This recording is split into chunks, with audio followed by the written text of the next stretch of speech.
இது வந்து Google website கிடையாது. இது வந்து யூபிஎஸ்சியோட சிலபஸ்.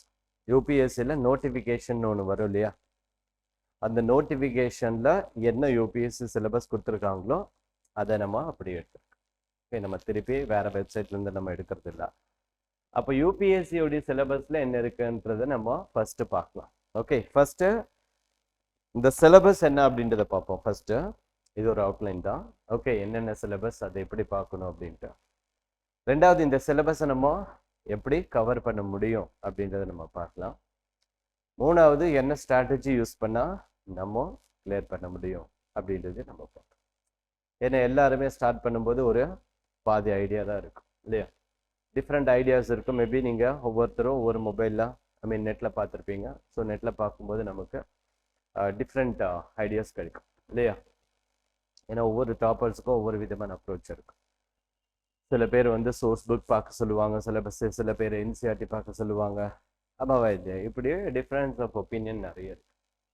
ஸோ நான் வந்து உங்களுக்கு ஃபர்ஸ்ட்டு சிலபஸ் சொல்கிறேன், அதுக்கப்புறம் இந்த சிலபஸை எப்படி நம்ம கவர் பண்ணோம், அதுக்கப்புறம் என்ன ஸ்ட்ராட்டஜி நம்ம இந்த ஃபீல்டில் ஃபாலோ பண்ணோம், அதுக்கப்புறம் நம்ம வந்து இந்த ஃபீல்டில் இருக்கணும் அப்படின்னா நமக்கு என்ன குவாலிட்டிஸ் இருக்கணும் அப்படின்றதையும் நம்ம பார்க்கலாம். புரிஞ்சதுங்களா? ஓகே, ஃபர்ஸ்ட் பாருங்க. ஃபர்ஸ்ட் நம்ம பார்க்கக்கூடிய சிலபஸ் வந்து prelims then mains. Okay, so prelims அப்படின்றது உங்களுக்கு எல்லாம் தெரிஞ்சிருக்கும். Prelims consist 2 papers. Okay, so ஒன்று general studies, another one CSAT. Okay, so in general studies, so what is general studies பாருங்க. Paper 1 is called general studies. இந்த general ஸ்டடீஸ்ல என்ன இருக்கும், current events of national and international importance. எடுப்பிலே first word என்ன கொடுத்துருக்காங்க, current affairs அப்படின்றது கொடுத்துருக்காங்க. Okay, so what is current affairs அப்படின்னு பார்க்கும்போது நம்ம கரண்ட் அஃபேர்ஸ் அப்படின்றத ஒரு நேரக்குள்ள நம்ம வந்து ஒரு கன்ஃபைன் பண்ண முடியாது. கரண்ட் அஃபேர்ஸ் அப்படின்றது வந்து ஒரு வைடான ஏரியா. ஃபார் எக்ஸாம்பிள் பார்த்தீங்க அப்படின்னா கரண்ட் அஃபேர்ஸ் அப்படின்றது எடுப்பிலே நம்மளால படிக்கவும் முடியாது. இப்போ எடுப்பில் நீங்கள் ஹிந்து பேப்பர் எடுத்து போனீங்க அப்படின்னா ஏயும் புரியாது, பியும் புரியாது, என்ன இருக்குன்றது கூட நமக்கு தெரியும். அப்போ கரண்ட் அஃபேர்ஸை நம்ம எப்படி ஸ்டார்ட் பண்ணோம் அப்படின்னா அதுக்கு முன்னாடி கொஞ்சம் கன்வென்ஷனை முடிக்கணும். So what is convention area related to current affairs அப்படின்னா கண்டிப்பாக நீங்கள் வந்து பாலிட்டி முடிச்சிருக்கணும், எக்கானமி முடிச்சிருக்கணும், அண்ட் என்விரான்மெண்ட் முடிச்சிருக்கணும், அண்ட் சயின்ஸ் அண்ட் டெக்னாலஜி முடிச்சிருக்கணும், பர்டிகுலர்லி எக்கானமி முடிச்சிருக்கணும், ஃபாரின் பாலிசி முடிச்சிருக்கணும். ஓகே, இந்த ஒரு 5-6 ஏரியாஸ் நீங்கள் கவர் பண்ணீங்கன்னா புரியும். ஏன்னா ஜியாகிரஃபி கொஞ்சம் கன்வென்ஷன் தான், அண்ட் ஹிஸ்ட்ரியும் கன்வென்ஷன் தான். அது வந்து அந்த அளவுக்கு அதிகமாக கரண்ட் அஃபேர்ஸில் இம்பாக்ட் ஆகாது. பட் இருந்தாலும் ஜியாகிரஃபி நம்ம தெரிஞ்சிருக்கணும். ஏன்னா கரண்ட் அஃபேர்ஸில் ஒரு பிளேஸ் வரும்போது நமக்கு அந்த ஐடென்டிஃபிகேஷன் கிளியராக இருக்கணும். அப்போ வந்து நமக்கு ஜியாகிரஃபி தெரிஞ்சாதான் நமக்கு கிளியராக இருக்கும். இப்போ ஃபார் எக்ஸாம்பிள் வந்து ஏதோ ஒரு பார்க் நேம் கொடுக்குறாங்கன்னா அப்போ இந்த பார்க் எங்கே இருக்குன்றது நம்ம மைண்ட் மேப்குள்ளே வந்துடணும். புரிஞ்சதுங்களா? அப்படின்னா ஜியாகிரஃபியும் நமக்கு ஓரளவுக்கு நல்லா தெரிஞ்சிருக்கணும். அண்ட் இது இப்போ எல்லாம் வந்து ஹிஸ்ட்ரி கூட உங்களுக்கு பேப்பரில் ஃப்ரீக்வெண்ட்டாக வருது. ஓகே, அப்போ பேசிக்கான ஹிஸ்ட்ரியும் நம்ம தெரிஞ்சால் நல்லது. ஹிஸ்ட்ரி ஜியாகிரஃபி விட மற்றது எல்லாமே தெரிஞ்சாதான் கரண்ட் அஃபேர்ஸு புரியும். கரண்ட் அஃபேர்ஸை புரிய ஆரம்பிக்கும். அப்போ மற்ற ஏரியாவை முதல்ல கான்சன்ட்ரேட் பண்ணிட்டு அதுக்கப்புறம் கரண்ட் அஃபேர்ஸ் நீங்கள் ஸ்டார்ட் பண்ணும். அப்போ கரண்ட் அஃபேர்ஸ் போயிட்டே இருக்கும்போது மற்ற ஏரியாவை ரிவிஷன் பண்ணிக்கிட்டே இருக்கணும். புரிஞ்சதுங்களா? ஸோ இப்படி தான் நீங்கள் கொண்டு போகணும். So current events of national and international importance. So அதில் வந்து நேஷனல் இஷ்யூஸ் இருக்கும், இன்டர்நேஷ்னல் இஷ்யூஸ் இருக்கும், ஸ்டேட் இஷ்யூஸ் இருக்கும், எக்கனாமிக் ரிலேட்டடாக இஷ்யூஸ் இருக்கும், அண்ட் அதே மாதிரி உங்களுக்கு சயின்ஸ் அண்ட் டெக்னாலஜி இஷ்யூஸ் இருக்கும், like space technology, nuclear technology, nano technology, energy, இந்த மாதிரி இஷ்யூஸ் எல்லாமே இருக்கும். அதே மாதிரி எக்கானமியில் ரைட்டாக எது வேணாலும் எடுத்துக்கலாம். புரிஞ்சது? செகண்ட் என்ன பண்ணது இல்லை, ஃபர்ஸ்ட் அந்த பென் டிரைவ்ல இருக்கு பாரு, அந்த லேப்டாப் ஓப்பன் பண்ணீங்கன்னா லாஸ்ட்ல ப்ரிலிம்ஸ் கம் மெயின்ஸ்னு இருக்கும், யூபிஎஸ்சி சிலபஸ். ஓகே, புரியுதுங்களா? அண்ட் தென் பாருங்க history of India and Indian national movement. History of India and Indian national movement அப்படின்றது என்ன அப்படின்னா நீங்க சின்ன வயசுல இருந்து படிச்சிருப்பீங்க, ஸ்கூல்ல படிச்சிருப்பீங்க. Ancient history. என்ன ஹிஸ்ட்ரி? Ancient history. ஓகே, அப்படியே ப்ரீ ஹிஸ்ட்ரி, இண்டஸ் வேலி, வேதிக், ஆமாவா இல்லையா, புத்திசம், ஜைனிசம், மௌரியாஸ், ஓகே, இப்படி குப்தாஸ், அப்படி லைனாக போயிட்டு இருக்கோம். இப்படி ancient history, medieval history and modern history. Modern history அப்படின்னா நம்ம நேஷனல் மூவ்மெண்ட் அப்படின்னு நம்ம சொல்லுவோம். பர்டிகுலர்லி நம்மளுடைய ஃப்ரீடம் ஸ்ட்ரகிள். என்னதுங்க? ஃப்ரீடம் ஸ்ட்ரகிள், அதெல்லாமே வந்துடும். அதே மாதிரி இந்தியா அண்ட் வேர்ல்ட் ஜியாகிரபி, அதில் ஃபிசிக்கல் ஜியாகிரபி எல்லாமே வருது, social geography, economic geography, so geography of the world, இது எல்லாமே கவர் ஆகும். மொத்தத்தில் பார்த்தீங்கன்னா ஜியாகிரபி அப்படின்னா முதல்ல இந்தியன் ஜியாகிரபி கம்ப்ளீட்டாக தெரிஞ்சிருக்கணும். அதே மாதிரி ஃபிசிக்கல் ஜியாகிரபி, ஸோ ஜியாகிரபியில் ஃபிசிக்கல் ஜியாகிரபியில் நீங்கள் படிச்சிருப்பீங்க லேண்ட் ஃபார்மேஷன் என்ன, எப்படி இந்த சோலார் சிஸ்டம்னு என்ன, ஸோ இந்த மாதிரி எல்லா ஃபிசிக்கல் ஜியாகிரபியும் நீங்கள் ஃபாலோ பண்ணியிருக்கணும்.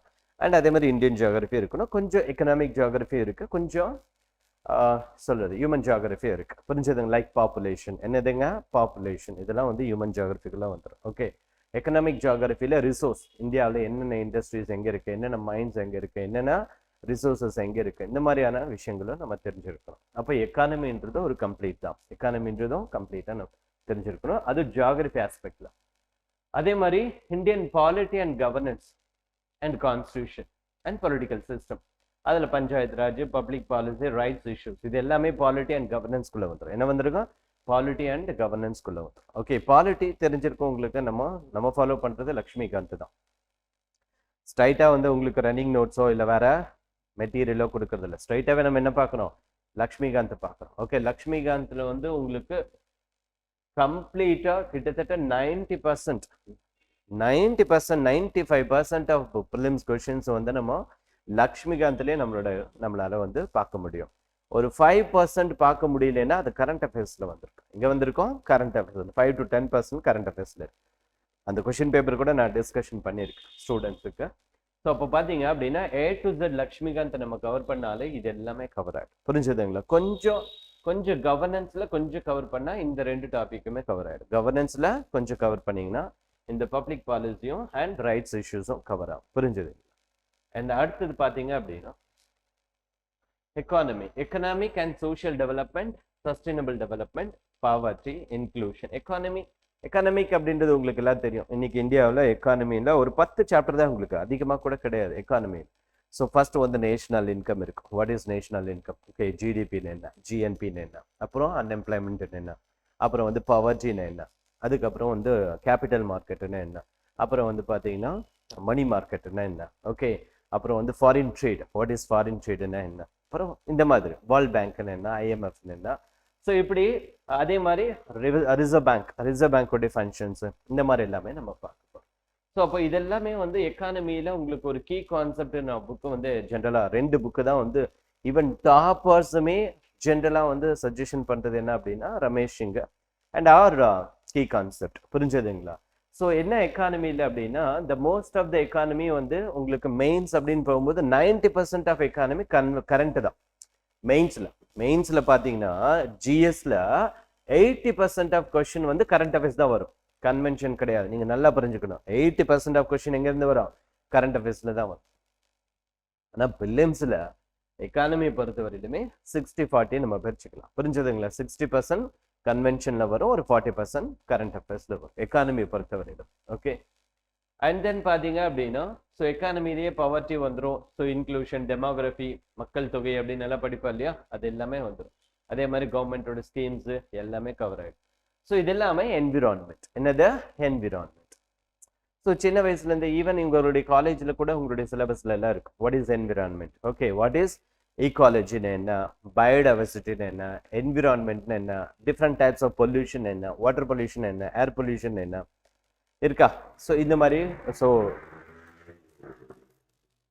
அதே மாதிரி என்னதுங்க, அஃபாரஸ்ட்ரேஷன் என்ன, டிஃபாரஸ்ட்ரேஷன் என்ன, டெசர்டிஃபிகேஷன் என்ன, புரிஞ்சுதுங்களா. இப்படி என்விரான்மெண்ட்ல பார்த்தீங்க அப்படின்னா சில டாபிக்ஸ் இருக்கு. ஸோ அது எல்லாமே நம்ம வந்து கவர் பண்ணுவோம். ஓகே, ஜென்ரல் சயின்ஸில் பார்த்தீங்க அப்படின்னா நமக்கு அதிகமாக இருக்காது. என்விரான்மெண்ட்டுக்குள்ளேயே நமக்கு வந்து சயின்ஸ் அண்ட் டெக்னாலஜிக்குள்ளேயே நமக்கு வந்து பயோடெக்னாலஜின்னு வரும். என்ன வரும்? பயோடெக்னாலஜி. அந்த பயோடெக்னாலஜி ரிலேட்டடான சயின்ஸ் தான் நமக்கு இருக்கே தவிர ஜென்ரல் சயின்ஸ் வந்து யூபிஎஸ்சியில் உங்களுக்கு கிடையவே கிடையாது. ஒன்லி சயின்ஸ் அண்ட் டெக்னாலஜி தான் இருக்கு. என்ன இருக்கு? Science and technology. Okay, but இந்த சயின்ஸ் அண்ட் டெக்னாலஜி அப்படின்னு சொல்லி இங்கே எங்கேயுமே கொடுக்கலாம். ஆனால் கொஷின்ஸ் வந்து சயின்ஸ் அண்ட் டெக்னாலஜிலும் இருக்கு. இங்கே இருக்க சயின்ஸ் அண்ட் டெக்னாலஜிலும் இருக்கு. அப்போ சயின்ஸ் அண்ட் டெக்னாலஜியில் என்ன ஜென்ரலாக கேட்பாங்க அப்படின்னு இன்னைக்கு இருக்கக்கூடிய ஆர்டிஃபிஷியல் இன்டெலிஜென்ஸ் அப்படின்றது வந்து முக்கியமான ஒரு டாபிக். ஸ்பேஸ் டெக்னாலஜின்றது ஒரு டாபிக், நியூக்ளியர் டெக்னாலஜின்றது ஒரு டாபிக், நானோ டெக்னாலஜின்றது ஒரு டாபிக், ரோபோ டெக்னாலஜின்றது ஒரு டாபிக். அதே மாதிரி பார்த்தீங்கன்னா இன்ஃபர்மேஷன் டெக்னாலஜி, என்னது? Information technology and biotechnology. So இந்த மாதிரி ஒரு 10 டாபிக் தான் இருக்கும். ஸோ சயின்ஸ் அண்ட் டெக்னாலஜியில் ஒரு 10 டாபிக் தான், எக்கானமிலையுமே ஒரு 10 டாபிக் தான். வைடான ஏரியா எது அப்படின்னா இந்த மாடர்ன் ஹிஸ்ட்ரி, மாடர்ன் இந்தியாவும் அதே மாதிரி பாலிட்டியும் கொஞ்சம் வைடு தான். மற்றது எல்லாமே லிமிட்டடான டாபிக் தான். புரியுதுங்களா? இது வந்து ஜிஎஸ் அப்படின்னு நம்ம சொல்லுவோம், ஜென்ரல் ஸ்டடீஸ் அப்படின்னு நம்ம சொல்றோம். இதுதான் யூபிஎஸ்சியோட நோட்டிஃபிகேஷன்ல கொடுக்கப்பட்டிருக்கிற சிலபஸ், யூபிஎஸ்சியோட நோட்டிஃபிகேஷன்ல கொடுக்கப்பட்டிருக்கக்கூடிய சிலபஸ்.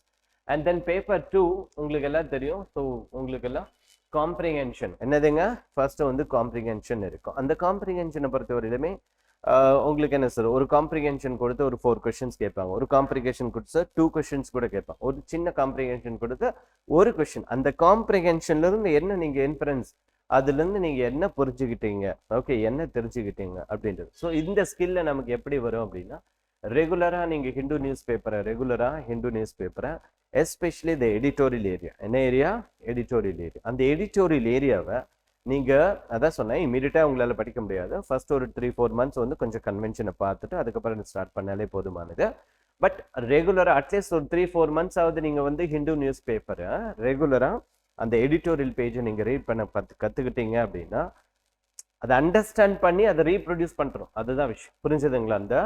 அந்த எடிட்டோரியலை அண்டர்ஸ்டாண்ட் பண்ணி அதை உங்களால என்ன பண்ண முடியணும், ரீப்ரொடியூஸ் பண்ணக்கூடிய கெப்பாசிட்டி கிரியேட் ஆகணும். அப்படி கிரியேட் ஆகும்போது ஆட்டோமேட்டிக்கா உங்களால என்ன பண்ண முடியும், இந்த காம்ப்ரிஹென்ஷனை ஈஸியா உங்களால ஹேண்டில் பண்ண முடியும்.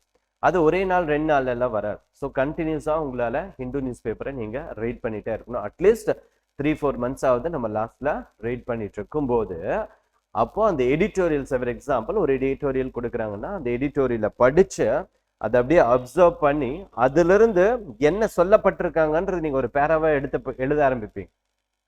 ஸோ அந்த கெப்பாசிட்டி வர ஆரம்பிக்கும் போது ஆட்டோமேட்டிக்கா உங்களுக்கு காம்ப்ரிஹென்ஷன் என்ன ஆயிடும், ஈஸி ஆயிடும். ஒண்ணு. ரெண்டாவது என்ன அப்படின்னு பாத்தீங்கன்னா காம்ப்ரிஹென்ஷன். அதுக்கப்புறம் வந்து பாத்தீங்க அப்படின்னா கம்யூனிகேஷன்ஸ், லாஜிக்கல் ரீசனிங். என்னதுங்க, லாஜிக்கல் ரீசனிங். ஸோ உங்களுக்கு ஆப்டிடியூட் ரீசனிங் அப்படின்னு சொல்லுவாங்க. அதுல வந்து கிட்டத்தட்ட ஒரு 25 to 30 சாப்டர்ஸ் இருக்கு ஆப்டிடியூட்லயும் ரீசனிங்லயும். ஸோ ஆப்டிடியூட்ல ஒரு 10-15 டாபிக் இருக்கு, ரீசனிங்ல ஒரு 10-15 டாபிக் இருக்கு. ஓகே, ஒரு அரௌண்ட் 10 டாபிக்ஸ் மேல இருக்கு. அப்போ அந்த 2 ஏரியாஸுமே பேசிக்கா நீங்க ஸ்கூல் காலேஜஸ்லயே படிச்சிருப்பீங்க. ஓகே, ஸோ ஒரு வேலையை இத்தனை பேர் செஞ்சா எத்தனை பேர் முடிக்கலாம், அந்த மாதிரி எல்லாம் வருது இல்லையா? ஸோ அந்த மாதிரியான ஆப்டிடியூடும் இருக்கு, ரீசனிங்கும் இருக்கு. ஓகே, ஸோ அந்த லாஜிக்கல் ரீசனிங் அண்ட் அதுல எல்லாமே வந்துடும். ஸோ இது வந்து என்ன சொல்றது, ஒரு 10th லெவல் அப்படின்னு தான் கொடுத்துருக்காங்க. என்ன லெவல்ல, 10th லெவல் தான் கொடுத்துருக்காங்க.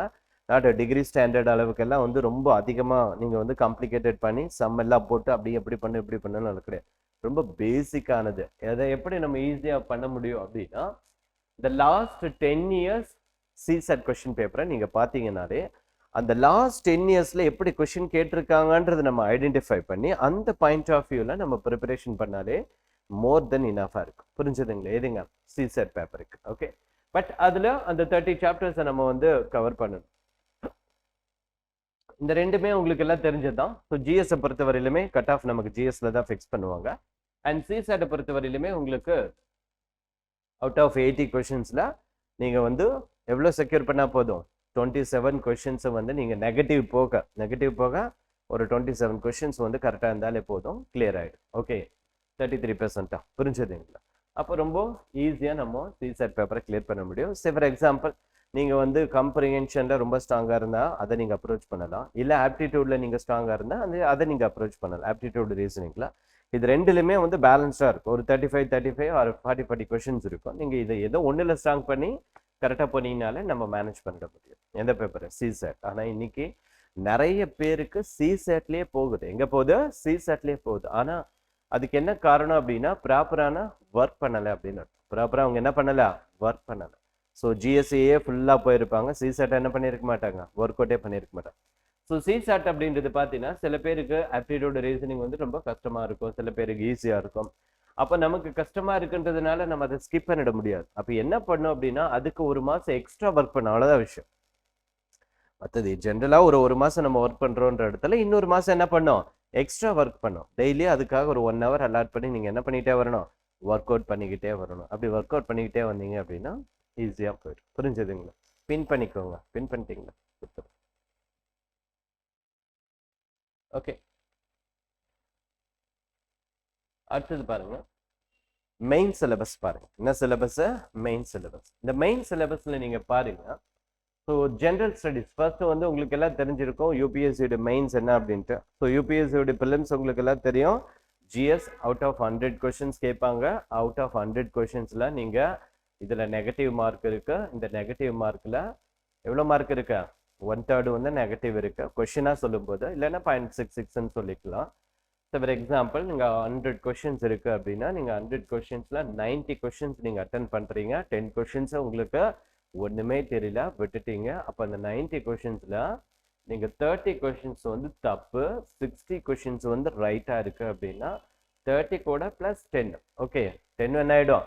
மைனஸ் ஆயிடும். ஸோ நெட்டா எவ்வளோ நிற்கும்? 50 கொஸ்டின்ஸ் வந்து ரைட்டா இருக்கு. ஓகே, அப்போ ரைட் நவ் இன்னைக்கு இந்த லாஸ்ட் 4-5 இயர்ஸ்ல நீங்க பாத்தீங்க அப்படின்னா கட் ஆஃப் எவ்வளோ இருக்கு? அரௌண்ட் லாஸ்ட் 4-5 இயர்ஸ்ல கட் ஆஃப் எவ்வளோ இருக்கு அப்படின்னு நீங்க செக் பண்ணீங்க அப்படின்னா அரௌண்ட் 45 to 50 கொஸ்டின்ஸ்குள்ள தான் இருக்கு. எவ்வளோ கொஸ்டின்ஸ்குள்ள இருக்கு? 45 to 50 கொஸ்டின்ஸ். இட் மீன்ஸ் என்னதுங்க?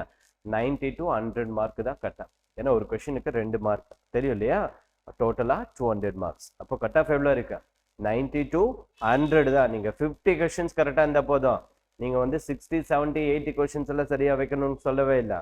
வெறும் 45ல இருந்து 50 கொஸ்டின் கரெக்டா இருந்தா போதும். என்ன பண்ணிடலாம்? கிளியர் பண்ணிட்டு போயிட்டே இருக்கலாம். ஏதா? GS. Okay, second paper CSAT qualified paper, அது உங்களுக்கு தெரிஞ்சது. அண்ட் தென் மெயின் சிலபஸ் பாருங்க. மெயின்ஸ் அப்படின்னாலே உங்களுக்கு எல்லாம் தெரியும். பிலிம்ஸ் அப்படின்றது 4 சாய்ஸ் இருக்கும். அப்ஜெக்டிவ் டைப் தான், you just choose. Okay, but மெயின்ஸ்ன்றது என்ன அப்படின்னா descriptive type. You have to write. புரிஞ்சதுங்களா? ஆன்சர் ரைட்டிங் இருக்கணும். என்ன இருக்கணும்? Answer writing. ஸோ ஃபர்ஸ்ட் இதோட சிலபஸ் என்ன அப்படின்னு சொல்றேன், அதுக்கப்புறம் எப்படி நீங்க அப்ரோச் பண்ணும் அப்படின்னு சொல்றேன்.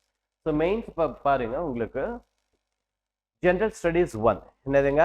ஜிஎஸ் 1 அப்படின்னு நம்ம சொல்லுவோம். இந்த ஜிஎஸ் 1ல என்ன சிலபஸ் இருக்கு? Indian heritage and culture, history and Indian heritage and culture, history அதெல்லாம் ஒண்ணா வச்சுக்கலாம். அதுக்கப்புறம் geography of the world and society. Okay, so history, geography and society 3 topic வருது. என்ன வருது? ஹிஸ்டரி வருது, ஜியாகிரபி வருது, சொசைட்டி வருது. அப்போ ஹிஸ்டரியில பாத்தீங்க அப்படின்னா நீங்க படிக்கும் போது ஆன்ஷியன்ட் ஹிஸ்டரியை நம்ம ஸ்ட்ராங்கா படிச்சிடணும். அதே மாதிரி கல்ச்சர் அப்படின்ற பார்ட்டை ஸ்ட்ராங்கா படிச்சிடணும். இந்த 2 பார்ட்டை நீங்க ஸ்ட்ராங்கா படிச்சுட்டாலே நீங்க மெயின்ஸுக்கும் ரெடி ஆயிடுவீங்கன்னு அர்த்தம். புரியுதுங்களா? ஹிஸ்டரியா ஆன்ஷியன்ட்டை ஸ்ட்ராங் பண்ணிக்கணும், கல்ச்சரை ஸ்ட்ராங் பண்ணிக்கணும். மிடுவல் அவ்வளோ கிடையாது, ஒன்றும் கிடையாது. அண்ட் இந்த 2 ஏரியாவை நீங்க ஸ்ட்ராங் பண்ணிட்டீங்கனாலே என்ன அர்த்தம்? நீங்க மெயின்ஸுக்கும் ஆர்ட் அண்ட் கல்ச்சர்ல ரெடி ஆயிட்டீங்கன்னு அர்த்தம். புரிஞ்சதுங்களா? அண்ட் அதுக்கப்புறம் பாருங்க உள்ள சிலபஸ்ல என்ன கொடுத்துட்டு பாருங்க. Indian culture will cover the salient aspects of art forms and literatures and architecture from ancient to modern times. நம்ம ஆர்ட் அண்ட் ஆர்கிடெக்சர் அப்படின்ற ஒரு சாப்டர்ல ஃபர்ஸ்ட் சாப்டர் நம்ம பார்க்குறோம். ஃபர்ஸ்ட் சாப்டர்ல இருந்து ஒரு 5 சாப்டர்ஸ் நீங்க பாத்தீங்கன்னா first chapter art and architecture. Art and architecture பார்க்கும்போது அப்படியே ஆன்ஷியன்ட்ல இண்டஸ் வேலியில ஸ்டார்ட் ஆகி அப்படியே மாடர்ன் ஆர்கிடெக்சர் பிரிட்டிஷ் முடிகிற வரைக்குமே நம்ம ஆர்கிடெக்சரை பார்க்குறோம். ஒன்று. ரெண்டாவது பெயிண்டிங். அங்க இருக்க ஸ்டார்ட் ஆகக்கூடிய மிசோலித்திக்ல ஸ்டார்ட் பண்ணக்கூடிய பிம்பத்கால ஸ்டார்ட் பண்ணி மாடர்ன் வரைக்கும் என்ன பெயிண்டிங்ஸ் அப்படின்றத நம்ம பார்க்குறோம். அதே மாதிரி பெயிண்டிங்ஸ் ஆகட்டும், டான்சிங் ஆகட்டும், மியூசிக் ஆகட்டும், இந்த 4 ஏரியாஸை நம்ம பார்க்குறோம். ஸோ இதை கவர் பண்ணாலே நம்ம ஈஸியாக கவர் பண்ணிடலாம். ஸோ ஃபார் எக்ஸாம்பிள் இந்த வருஷம் 2025ல உங்களுக்கு வந்து ஃபர்ஸ்ட் கொஸ்டின்ஸே என்ன இருக்கு அப்படின்னு பார்த்தீங்கன்னா salient features of Indus Valley civilization. என்னதுங்க? salient features of the Indus Valley civilization. நம்ம Indus Valley civilization ஒரு டாபிக் பார்த்தோம். எஸ்பெஷலி உங்களுக்கு ஒரு புக் நான் சஜஷன் பண்ணியிருக்கேன், பூனம் தலால். அதில் எக்ஸலண்டா உங்களுக்கு மோர் தென் 10 பாயிண்ட்ஸ் அதுலேயே இருக்கு. salient features of Indus Valley civilization. புரிஞ்சுதுங்களா? அப்போ என்ன Indus Valley civilization? Burnt bricks use பண்ணாங்க, அர்பன் சிட்டி, ஆமாவா இல்லையா, மதர் கார்டன்ஸ், இந்த மாதிரி நிறைய விஷயங்களை நீங்க ட்ரைனேஜ் சிஸ்டம், இந்த மாதிரி நிறைய இருக்கு. அந்த ஒரு 10 பாயிண்ட் எழுதுனாலே வேலை முடிஞ்சது. புரிஞ்சுதுங்க? அதே மாதிரி செகண்ட் கொஸ்டின்ஸ் பார்த்தீங்க அப்படின்னா சண்டேலா ஆர்கிடெக்சர் 2025ல நான் சொல்றேன். ஓகே, சண்டேலா ஆர்கிடெக்சர் அப்படின்னு ஒரு கொஸ்டின்ஸ் இருக்கு. அது ஆட்டோமேட்டிக்கா நம்மளுடைய பூனம் தலாலையும் இருக்கு. அண்ட் எஸ்பெஷலி பார்த்தீங்கன்னா நம்மளுடைய ஆர்ட் அண்ட் கல்ச்சர்லயும் இருக்கு. எங்க இருக்கு? ஆர்ட் அண்ட் கல்ச்சர்லயும் இருக்கு. அதாவது நார்த் இந்தியாவில் நக்கரா ஸ்டைல் ஆஃப் ஆர்கிடெக்சர் அப்படின்னு ஒரு டெவலப் ஆகும். Especially Khajuraho temple, Kandariya Mahadeva temple அப்படின்னு சொல்லுவோம்.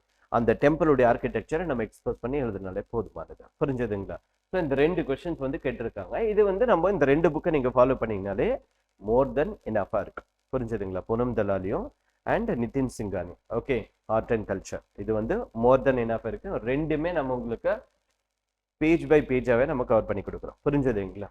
அதர் தென் பாருங்க modern Indian history from about the middle 18th century until the present. அப்போ மாடர்ன் இந்தியா என்னதுங்க? Modern India. So modern India நம்ம வந்து பிலிம்ஸ்க்கு என்ன பண்ணுவோம்?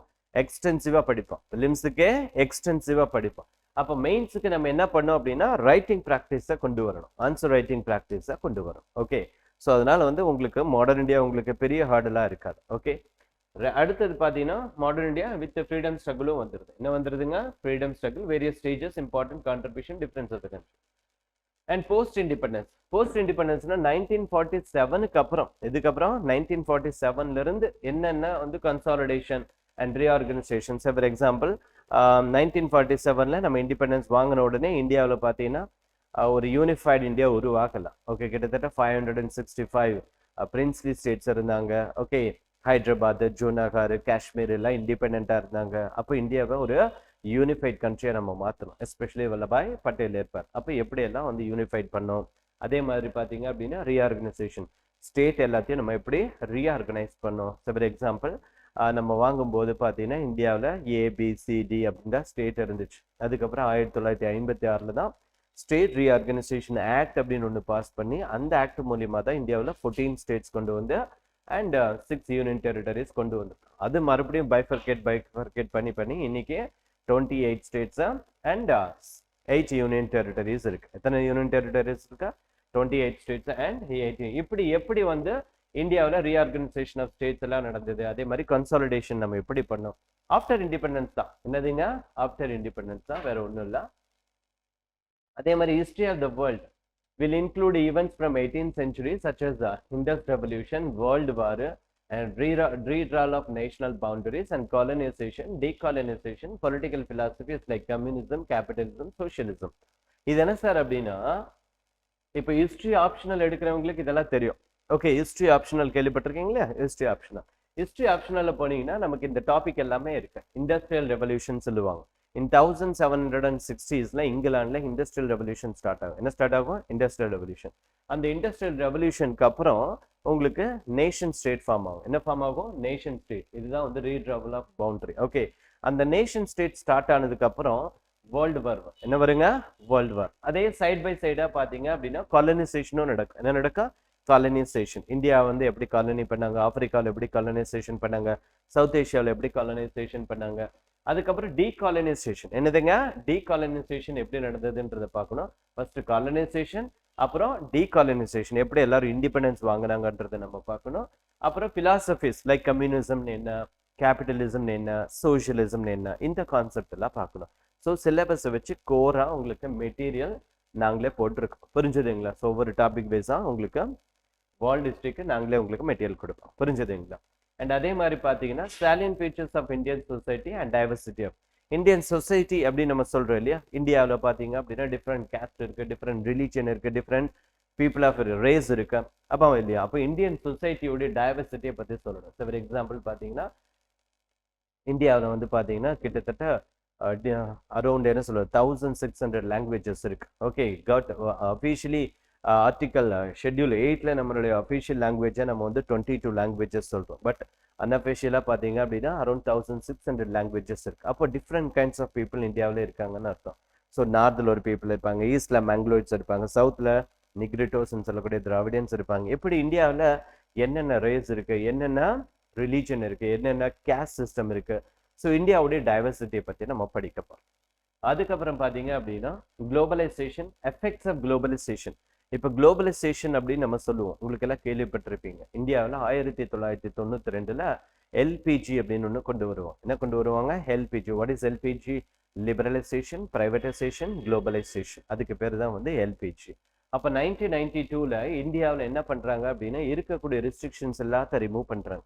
அப்படி ரிமூவ் பண்ணும்போது குளோபல் கம்பெனிஸ் எல்லாமே இந்தியாவுக்குள்ள வர ஆரம்பிச்சாங்க. ஓகே, அப்படி இந்தியாவுக்குள்ள எல்லா கம்பெனிஸும் வராங்க. ஈஸி லிபரல் நம்ம பண்ண ஆரம்பிச்சோம். பிரைவேடைசேஷன் நடந்தது அண்ட் அதுக்கப்புறம் அது குளோபலைசேஷனா மாறுச்சு. இப்போ இந்த குளோபலைசேஷனால இந்தியன் சொசைட்டில என்ன எஃபெக்ட் ஆச்சு, இந்தியன் எக்கானமில என்ன எஃபெக்ட் ஆச்சு, இந்தியா சொசைட்டில, ஈவன் ரிலீஜன்ல, ஈவன் என்னதுங்க என்னதுலாம் எஃபெக்ட் ஆச்சு அப்படின்றத நம்ம ரீட் பண்ணோம். புரிஞ்சது? இன்னைக்கு பார்த்தீங்கன்னா அமெரிக்காவில் இருக்கிறது எல்லாமே இந்தியாவில் இருக்கும். ஆமாவா இல்லையா? அமெரிக்காவில் இருக்கக்கூடிய அந்த சோஷியல் கல்ச்சர், அந்த கல்ச்சர் எல்லாமே அவங்களுடைய ட்ரெஸ் தான் நம்ம போடுறோம், அவங்களுடைய ஃபுட்டு தான் நம்ம இன்னைக்கு சாப்பிட்றோம். ஆமாவா இல்லையா? அதே மாதிரி எக்கானமி இப்படி குளோபலைசேஷன் பண்ணதுனால இந்தியன் எக்கானமி வந்து வைப்ரண்ட் ஆயிடுச்சு. அன்னைக்கு வந்து பார்த்தீங்கன்னா எங்கேயோ ஒரு மூலையில இருந்த எக்கானமி இன்னைக்கு 4th லார்ஜஸ்ட் எக்கானமியா மாறிடுச்சு. அது ஒன் ஆஃப் த ஃபேக்டர் என்னது, குளோபலைசேஷன் தான். இப்படி குளோபலைசேஷன்னால என்ன இந்தியன் சொசைட்டில வந்து மாற்றம் ஏற்பட்டது அப்படின்றத நம்ம பார்க்க போறோம். அதே மாதிரி சோஷியல் எம்பவர்மெண்ட் எப்படி வந்து சொசைட்டில, ஃபார் எக்ஸாம்பிள் இந்தியாவில் எஸ்சி இருக்காங்க, எஸ்டி இருக்காங்க, மைனாரிட்டிஸ் இருக்காங்க, உமன் இருக்காங்க, இவங்கெல்லாம் எப்படி இவங்களை நம்ம எம்பவர் பண்ணியிருக்கோம், இவங்களுக்கு என்னென்ன ஸ்கீம்ஸ் எல்லாம் நம்ம கொண்டு வந்திருக்கோம், எப்படி நம்ம எம்பவர்மெண்ட்டை கொண்டு வரோம். எம்பவர்மெண்ட்னா அதிகாரப்படுத்துறது, புரிஞ்சுதுங்களா? அதே மாதிரி பார்த்தீங்க அப்படின்னா கம்யூனலிசம், இந்தியாவில் கம்யூனலிசம் எப்படி இருக்கு, ரீஜனலிசம் எப்படி இருக்கு, செக்யூலரிசம் எப்படி இருக்கு. வாட் இஸ் கம்யூனலிசம் உங்களுக்கு எல்லாம் தெரிஞ்சிருக்கும். பிரிட்டிஷ் காலத்துல பிரிட்டிஷ் என்ன பண்ணா அப்படின்னா அவனுடைய ஆட்சியை ஸ்டெபிலைஸ் பண்றதுக்காக இந்தியாவில் divide and rule policy start பண்ண. என்ன policy? Divide and rule. What is divide and rule? Hindu Muslim, என்னதுங்க, ஹிந்து முஸ்லீம் அப்படின்னு ஸ்டார்ட் பண்ண. அவ ஸ்டார்ட் பண்ணது கிராஜுவலா டெவலப் ஆகி ஃபைனலா எங்க போய் நின்னுச்சா, இந்தியா பாகிஸ்தான் அப்படின்னு போய் நின்னுச்சு. கடைசியில் பாகிஸ்தான் சொல்லி செப்பரேட்டா கண்ட்ரி கூட உருவாயிடுச்சு. பட் இருந்தா கூட இந்தியாவில் அந்த கம்யூனலிசம் அப்படின்றது இன்னுமே இருந்துட்டு தான் இருக்கு. Hindu Muslim conflict and other religious conflict, என்ன கான்ஃபிளிக், ரிலீஜியஸ் கான்ஃபிளிக் அப்படின்றதெல்லாம் இருந்துகிட்டே தான் இருக்கு. அப்போ அந்த கம்யூனலிசம் அப்படின்றது எப்படி எவால்வ் ஆச்சு அப்படின்றத பத்தி எல்லாம் படிக்க போறோம். அதே மாதிரி ரீஜனலிசம், என்னதுங்க, ரீஜனலிசம் பாலிட்டியில ஒரு டாபிக்கே இருக்கு ரீஜனலிசம் அப்படின்னு சொல்லிட்டு. அப்போ வாட் இஸ் ரீஜனலிசம்? இந்தியா நேஷனலிசத்துக்கு இது ரீஜனலிசம்னா நம்ம என்ன பார்க்க போறோம், எங்களுக்கு வந்து முதல்ல தமிழ்நாடு தான் முக்கியம், இந்தியாவை விட எதுதான் முக்கியம், தமிழ்நாடு தான் முக்கியம். புரிஞ்சு? அப்போ ரீஜனல் வைஸ் இம்பார்ட்டன்ஸ் கொடுக்குறாங்க இன்ஸ்டெட் ஆஃப் நேஷனலிசம். புரிஞ்சுதுங்க? ஸோ அந்த பேட்ரியட்டிசத்துக்கு பதிலாக நேஷனலிசத்துக்கு பதிலாக நம்ம என்ன பண்றோம், அந்த பர்டிகுலர் ரீஜனை தான் நான் வந்து இம்பார்ட்டன்ஸ் கொடுக்குறோம். இப்படி டெவலப் ஆகிறதுக்கு பேர் என்னது, ரீஜனலிசம். எதனால ரீஜனலிசம் வரும்? Because of different causes. Maybe பவர்ட்டினாலேயோ அண்டர் டெவலப்மெண்ட்னாலேயோ எதனால கூட வரலாம். ஃபார் எக்ஸாம்பிள் நீங்க பாருங்க, இந்தியாவில் கிரீன் ரெவல்யூஷன் வந்துச்சு. என்ன வந்துச்சு? Green revolution. கிரீன் ரெவல்யூஷன் வரும்போது இந்தியாவோட நார்த் வெஸ்ட், பஞ்சாப், ஹரியானா இந்த ரீஜன்ல தான் அங்கே அதெல்லாம் இன்ட்ரடியூஸ் பண்றாங்க. அப்போ அந்த கிரீன் ரெவல்யூஷன் இன்ட்ரடியூஸ் பண்ணும்போது அந்த ஏரியாலாம் ஃபுல்லாக டெவலப் ஆயிடுச்சு. பட் அதே சமயத்தில் ஒரு ஏரியா ஃபுல்லாக டெவலப் ஆயிடுச்சு, அதே இந்தியாவோட ஈஸ்டர்ன் ஏரியா கம்ப்ளீட்டாக என்ன ஆயிடுச்சு, அண்டர் டெவலப்மெண்ட்ல இருக்கு. பீகார், ஒரிசா, ஓகே, இப்படி இந்த ஜார்க்கண்ட் இந்த ஸ்டேட் எல்லாமே பார்த்தீங்கன்னா கம்ப்ளீட்லி அண்டர் டெவலப்மெண்ட். அப்போ ஒரே இடத்துல டிஃபரன்ஸ் இருக்கு. ஒரு இடம் நல்லா டெவலப் ஆயிடுச்சா, ஒரு இடம் இன்னும் அப்படியே போர்லேயே இருக்கு. புரிஞ்சு? இப்படி வரும்போது என்ன ஆகும், ரீஜனலிசம் கிரியேட் ஆகும். என்ன கிரியேட் ஆகும்? ரீஜனலிசம். இந்த மாதிரி ஈவன் இந்தியாவிலேயே பார்த்தீங்க அப்படின்னு இண்டஸ்ட்ரீஸ் பார்த்தீங்க அதிகம்னா மகாராஷ்டிராவில் இருக்கும், கர்நாடகாவில் இருக்கும், குஜராத்தில் இருக்கும், ஈவன் தமிழ்நாட்டில் இருக்கும், ஈவன் ஆந்திராவில் இருக்கும். இப்போ இந்த ஏரியாவில் மட்டும் தான் என்ன அதிகமாக இருக்கும், இண்டஸ்ட்ரீஸ் வந்து ரொம்ப அதிகமாக இருக்கும். மற்ற இந்த சைடு எங்கேயுமே என்ன இருக்காது, இண்டஸ்ட்ரீஸ் எல்லாம் அதிகமாக இருக்கும். அப்போ ஆட்டோமேட்டிக் என்ன ஆகும், ரீஜனலிசம் கிரியேட் ஆகும். என்ன கிரியேட் ஆகும்? Regionalism. So based on development, based on என்னதுங்க, இன்ஃப்ராஸ்ட்ரக்சர், இது மாதிரி ரீஜனலிசம் கிரியேட் ஆகும். அதே மாதிரி செக்யூலரிசம்னா சமய சார்பற்ற தன்மை அப்படின்னு நம்ம சொல்லுவோம். ஸோ இந்தியா ஒரு செக்யூலர் கண்ட்ரி. என்ன country? Secular country. Equal treatment of all religion அப்படின்னு நம்ம சொல்லுவோம். பட் அதில் இருக்கக்கூடிய இஷ்யூஸ் என்ன அப்படின்றத நம்ம பார்க்கணும். செக்யூலரிசத்தில் இந்தியாவில் நிறைய ரிலீஜன் இருக்கு. ஓகே, ஒவ்வொருத்தரும் என்னோட ரிலீஜன் தான் பெருசு அப்படி இப்படின்னு போயிட்டு இருப்பாங்க. ஸோ அதெல்லாத்தை தாண்டி நம்ம செக்யூலரிசத்தை ப்ரமோட் பண்ணுவோம். அதே மாதிரி salient features of world physical geography. So physical ஜியாகிரபின்றது என்ன அப்படின்னா ஜியாகிரபி தான். ஜியாகிரபியில் பிசிக்கல் ஜியாகிரபி பற்றி நம்ம டீட்டெயிலாக பார்க்குறோம். லேண்ட் ஃபார்மேஷன் என்ன, ஓகே, இப்படி அது கம்ப்ளீட்டாக நம்ம ரீட் பண்ணோம். அதே மாதிரி distribution of natural resources across the world. அதே மாதிரி இந்தியாவில் என்னென்ன ரிசோர்சஸ் இருக்கு. ஃபார் எக்ஸாம்பிள் பார்த்தீங்க அப்படின்னா இன்னைக்கு இருக்கக்கூடிய ஹைலி கிரிட்டிக்கல் மினரல்ஸ் அப்படின்னு சொல்லுவாங்க. என்னதுங்க? Critical minerals. இன்னைக்கு வேர்ல்டுலேயே அதிகமான கிரிட்டிக்கல் மினரல்ஸ் இருக்கக்கூடியது வந்து சைனாவில் தான் இருக்கு. எங்க இருக்க? சைனாவில். அதே மாதிரி இந்தியாவில் என்னென்ன ரிசோர்சஸ் இருக்கு, இந்தியாவில் என்ன ஆயில் ரிசோர்ஸ் எங்க இருக்கு, இந்தியாவில் என்ன கோல்டு ரிசோர்ஸ் எங்க இருக்கு, இந்தியாவில் வந்து தோரியம் இருக்கா, இந்தியாவில் யுரேனியம் இருக்கா, இந்தியாவில் என்னென்ன ரிசோர்சஸ் இருக்கு அப்படின்றதெல்லாம் நம்ம பார்க்கணும். அதே மாதிரி பார்த்தீங்கன்னா importance of physical phenomena such as earthquake என்ன, சுனாமின் என்ன, வல்கனோ, இதெல்லாம் பியூர் ஜியாகிரபி தான். இதெல்லாம் என்னதுங்க? பியூர் ஜியாகிரபி தான். ஓகே, ஜியாகிரபியில் சுனாமி எப்படி ஃபார்ம் ஆகுது, சுனாமினால என்ன இம்பாக்ட், ஹெட்ஸ். அண்ட் தென் பாருங்க பேப்பர் டூ பாருங்க. அப்போ பேப்பர் ஒன்ல என்னெல்லாம் வருது பாருங்க, ஹிஸ்ட்ரி வருது, ஜியாகிரபி வருது, அண்ட் இன்க்ளூடிங் சொசைட்டியும் வருது. என்ன வருது? சொசைட்டியும் வருது. ஓகே, தென் பேப்பர் டூ பாருங்க. Paper two governance, constitution and polity. இது மூணுமே கிட்டத்தட்ட ஒரே டாபிக் தான். புரிஞ்சுதுங்களா? ஸோ கவர்னன்ஸ் பார்க்கணும், பாலிட்டியும் பார்க்கணும். என்ன பார்க்கணும்? பாலிட்டி. ஸோ பாலிட்டி நம்ம பிலிம்ஸ்லேயே படிப்போம். பிலிம்ஸ்ல இல்லாமல் கொஞ்சம் மெயின்ஸ்ல என்ன வரும்னா கொஞ்சம் கவர்னன்ஸ் ஆட் ஆகும். என்ன ஆட் ஆகும்? கவர்னன்ஸ். ஓகே, அந்த கவர்னன்ஸுக்குன்னு எக்ஸ்க்ளூசிவா நம்ம பாலிட்டியில கவர் ஆகாத ஒரு 7-8 டாபிக் இருக்கு. ஸோ அது வந்து உங்களுக்கு நாங்களே செப்பரேட்டாக பிரிண்ட் போட்டிருக்கோம், மெட்டீரியல் வச்சிருக்கோம், அதை நாங்கள் உங்களுக்கு கொடுத்துருவோம். ஓகே, ஃபார் எக்ஸாம்பிள் வந்து அப்படின்னா சிட்டிசன் சார்ட்டர்னு என்னதுங்க சிட்டிசன் சார்ட்டர்னு என்ன, அதே மாதிரி பார்த்தீங்கன்னா குட் கவர்னன்ஸ்னு என்னது குட் கவர்னன்ஸ்னு என்ன, இ கவர்னன்ஸ்னு என்ன கவர்னன்ஸ் இ கவர்னன்ஸ் இந்த மாதிரி சில டாபிக் இருக்கு, ஒரு 7-8 டாபிக் இருக்கு. அந்த டாபிக் நம்ம குவாலிட்டியோடவே உங்களுக்கு நாங்கள் கொடுப்போம். நம்ம கிட்ட மெட்டீரியல் அவைலபிள் ரெடியாகவே இருக்கு, அதுக்காகவே ஸ்பெஷலாக போட்டிருக்கோம். ஓகே, ஸோ அது வந்து கவர் பண்ணிடலாம். புரிஞ்சுது? அது வந்து கவர் பண்ணால் மட்டும் பார்த்தாது, கரண்ட் அஃபேர்ஸோடு இருக்கணும், அதுதான் மெயின். புரிஞ்சுது? கவர்னன்ஸ் எப்படி இருக்கணும், கரண்ட் அஃபேர்ஸோடு இருக்கு. இன்னைக்கு கவர்மெண்ட் என்னென்ன இ கவர்னன்ஸ் ஸ்கீம்ஸ் எல்லாம் கொண்டு வந்திருக்காங்க, புரிஞ்சதா? இ கவர்னன்ஸ் ஸ்கீம்ஸ் இருக்கு இல்லையா, அந்த மாதிரி இன்னைக்கு என்ன கவர்மெண்ட் இ கவர்னன்ஸ் எல்லாம் கொண்டு வந்திருக்காங்கன்றதெல்லாம் நம்ம பார்க்கணும். அண்ட் அதே மாதிரி பார்த்தீங்க அப்படின்னா, ஸோ இந்தியன் கான்ஸ்டியூஷன் கம்ப்ளீட்டாக நம்ம பார்க்கணும். அதே மாதிரி வந்து கவர்னன்ஸ் நம்ம பார்க்கணும். Dispute redressal mechanism. What is dispute redressal mechanism அப்படின்னா கீழே வந்துருக்கு. ஏன்னா இதெல்லாம் பாலிட்டி கவர்னன்ஸ் தான், மேலே இருக்கிறதெல்லாம் பாலிட்டி கவர்னன்ஸ் தான். சென்டர் ஸ்டேட் ரிலேஷன், என்ன relation, centre state relation. Okay, கீழே இருக்கு பாருங்க, டிஸ்பியூட் ரிட்ரஸல் மெக்கானிசம்ன்றது என்ன அப்படின்னா, ஃபார் எக்ஸாம்பிள் இந்தியாவில் ட்ரிபுனல்ஸ் அப்படின்னு இருக்கு. என்ன இருக்குங்க, ட்ரிபுனல்ஸ். ஓகே, தீர்ப்பாயம் அப்படின்னு நம்ம சொல்லுவோம். ஓகே, ஆர்டிகல் 323ல வரும், என்ன வருங்க, tribunals. Okay, tribunal for administration, tribunal for other matters அப்படின்னு நம்ம படிப்போம். அப்போ டிஃப்ரெண்ட் கைண்ட்ஸ் ஆஃப் ட்ரிபுனல் இருக்கு, வாட்டர் ட்ரிபுனல் இருக்கு, நிறைய ட்ரிபுனல்ஸ் இருக்கு. அப்போ அந்த ட்ரிபுனல்ஸ் எல்லாத்த பார்க்கணும். அதே மாதிரி லோக் அடாலட்ஸ், என்னதுங்க, லோக் அடாலட். ஓகே, இப்படி டிஸ்பியூட் ரெட்ரஸல் மெக்கானிசம் தான், பிரச்சனைகளை சால்வ் பண்ணி வைக்கக்கூடிய அந்த பாடிஸ் எல்லாத்தையும் நம்ம பார்க்கணும். லைக் ஜட்ஜஸ், சுப்ரீம் கோர்ட் பார்க்குறோம் இல்லையா, அதே மாதிரி மற்ற பாடிஸையும் நம்ம பார்க்கணும்.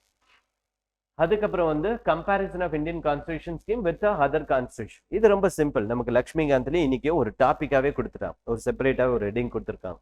So different kinds of constitution. புரிஞ்சது? ஃபார் எக்ஸாம்பிள் அமெரிக்கன் கான்ஸ்டியூஷன் என்ன சொல்லுது, பிரிட்டிஷ் கான்ஸ்டியூஷன் என்ன சொல்லுது, ஜப்பான் கான்ஸ்டியூஷன் என்ன சொல்லுது, அயர்லாந்து கான்ஸ்டியூஷன் என்ன, இப்படி ஒரு 10 கண்ட்ரி நம்ம பார்க்குற மாதிரி, அது வித் இந்தியாவோட கம்பேர் பண்ணுற மாதிரி.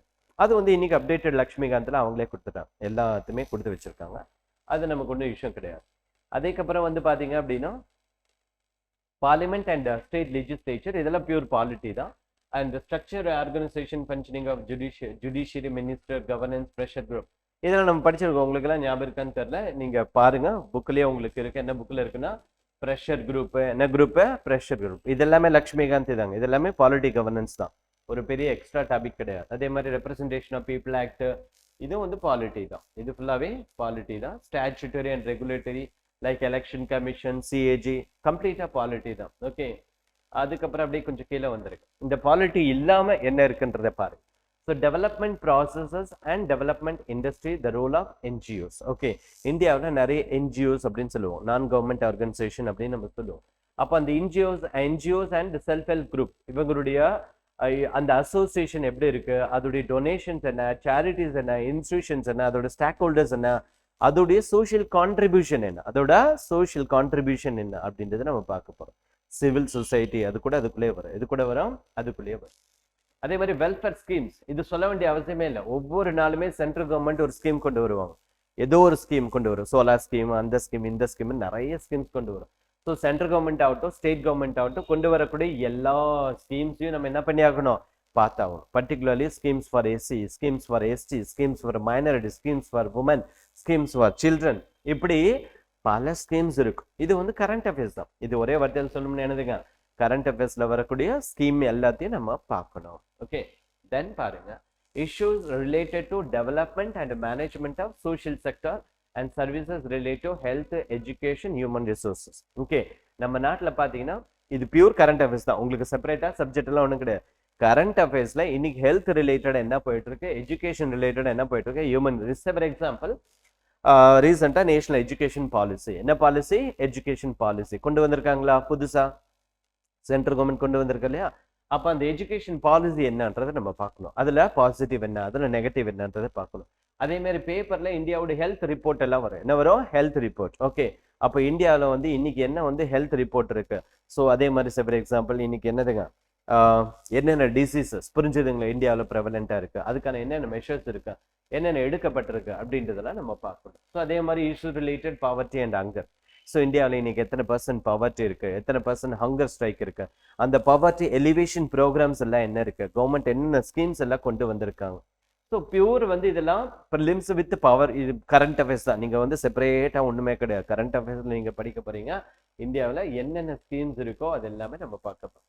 Important aspects of governance, so transparency, accountability, e-governance, application model, success limitations, potential, citizen charter, transparency, accountability, institution and other measures. இதுதான் வந்து பியூரா என்ன கொடுத்திருக்காங்க, கவர்னன்ஸ்னு ஒரு டாபிக். என்ன டாபிக்?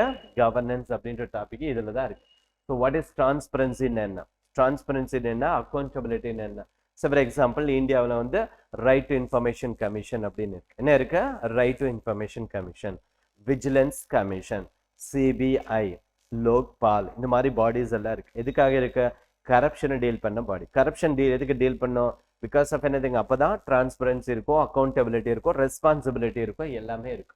ஸோ அக்கௌண்டபிலிட்டிக்காக என்னெல்லாம் ஸ்கீம்ஸ் இருக்கு, அதே மாதிரி இ கவர்னன்ஸுக்காக என்னென்ன ஸ்கீம்ஸ் இருக்கு, அதே மாதிரி லிமிடேஷன்ஸ் என்னென்ன, லிமிடேஷன்னா கட்டுப்பாடுகள் எல்லாம் இருக்கு. ஓகே, அப்புறம் பொட்டன்ஷியல்ஸ் என்ன இருக்கு, சிட்டிசன் சார்ட்டர்னா என்ன, டிரான்ஸ்பரன்சின்னு என்ன, accountability and institutions and other measures. இது கம்ப்ளீட்டா கவர்னன்ஸ்னு ஒரு டாபிக். என்ன டாபிக்கா?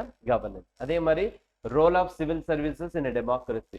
ஸோ சிவில் சர்வீஸருடைய ரோல் வந்து டெமோக்ரஸியில் எப்படி இருக்கு, இன்னைக்கு இருக்கக்கூடிய சிவில் சர்வீசஸ் டெமோக்ரஸி எப்படி ஸ்டெபிலைஸ் பண்றாங்க, டெமோக்ரஸி எப்படி ஸ்டெபிலைஸ் பண்றாங்க, டெமோக்ரஸி எப்படி அவங்க வந்து தூக்கி பிடிக்கிறாங்க அப்படின்றத நம்ம சொல்லணும்.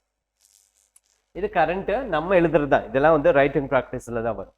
அதே மாதிரி India neighbourhood relation. India neighbourhood relation உங்களுக்கு எல்லாம் தெரிஞ்சதான். இந்தியா பாகிஸ்தான் என்ன, இந்தியா பங்களாதேஷ் ரிலேஷன் என்ன, இந்தியா நேபாள் ரிலேஷன் என்ன, பக்கத்தில் இருக்கக்கூடிய நெய்பரிங் ரிலேஷன் என்னன்றது நம்ம பார்க்கணும். And bilateral relation, for example India US relation என்ன, இந்தியா அண்ட் ரஷ்யா ரிலேஷன் என்ன, அதே மாதிரி பயோலேட்ரல் மட்டும் இல்லை மல்டிலேட்ரலாகவும் நம்ம பார்க்கணும். இந்தியா யுனைடெட் நேஷன் என்ன, இந்தியா பிரிக்ஸ் என்ன, இந்தியா சார்க் என்ன. ஓகே, இப்படி இந்தியா எப்படி வந்து இன்டர்நேஷனலி நம்ம என்னெல்லாம் பண்ணிட்டு இருக்கோம், யார் கூட எல்லாம் வந்து ஃபாலோ பண்ணிட்டு இருக்கோன்றதை நம்ம பார்க்கணும். And effect and policies and politics of developed and developing countries of India's interest and Indian diaspora. For example Indian diaspora அப்படின்னு ஒன்று இருக்கு. என்ன இருக்கு? Indian diaspora. ஸோ அப்பப்போ வந்து பார்த்தீங்கன்னா என்ன நடக்கும்னா, அமெரிக்காவில் ஒரு டயஸ்போரா நடக்கும், இங்கிலாந்துல ஒரு டயஸ்போரா நடக்கும், அங்கங்க ஒரு டயஸ்போரா நடக்கும். அந்த டயஸ்போராவில் என்ன நடக்கும்னா, இந்தியன் ஆரிஜின் இந்தியன் பிசினஸ்மேன்ஸ் எல்லாமே அங்கே வருவாங்க. அங்கே என்ன பண்ணுவாங்கன்னா, இந்தியா ரிலேட்டடா அவங்க நம்ம என்ன பண்ணுவோம், இந்தியாவில் எல்லாருமே இந்தியாவில் இன்வெஸ்ட்மெண்ட்ஸ் கொண்டு வரதுக்கான முயற்சிகளை மேற்கொள்ளும். ஸோ நிறைய பேர் இந்தியாவில் இன்வெஸ்ட் பண்ணுவாங்க, அதனால இந்தியாவோட எக்கானமி என்ன ஆகும், growth ஆகும். ஸோ இப்படி டயஸ்போரா ஃப்ரீக்வெண்ட்டாகவே நடக்கும். அதே மாதிரி அதுக்காக என்னென்ன ஸ்கீம்ஸ் எல்லாம் நம்ம கொண்டு வந்திருக்கோம் அப்படின்றத நம்ம பார்க்கணும். அதே மாதிரி இன்டர்நேஷனல் இன்ஸ்டிடியூஷன்ஸும் நம்ம பார்க்கணும். நிறைய இன்ஸ்டிடியூஷன்ஸ் இருக்கு.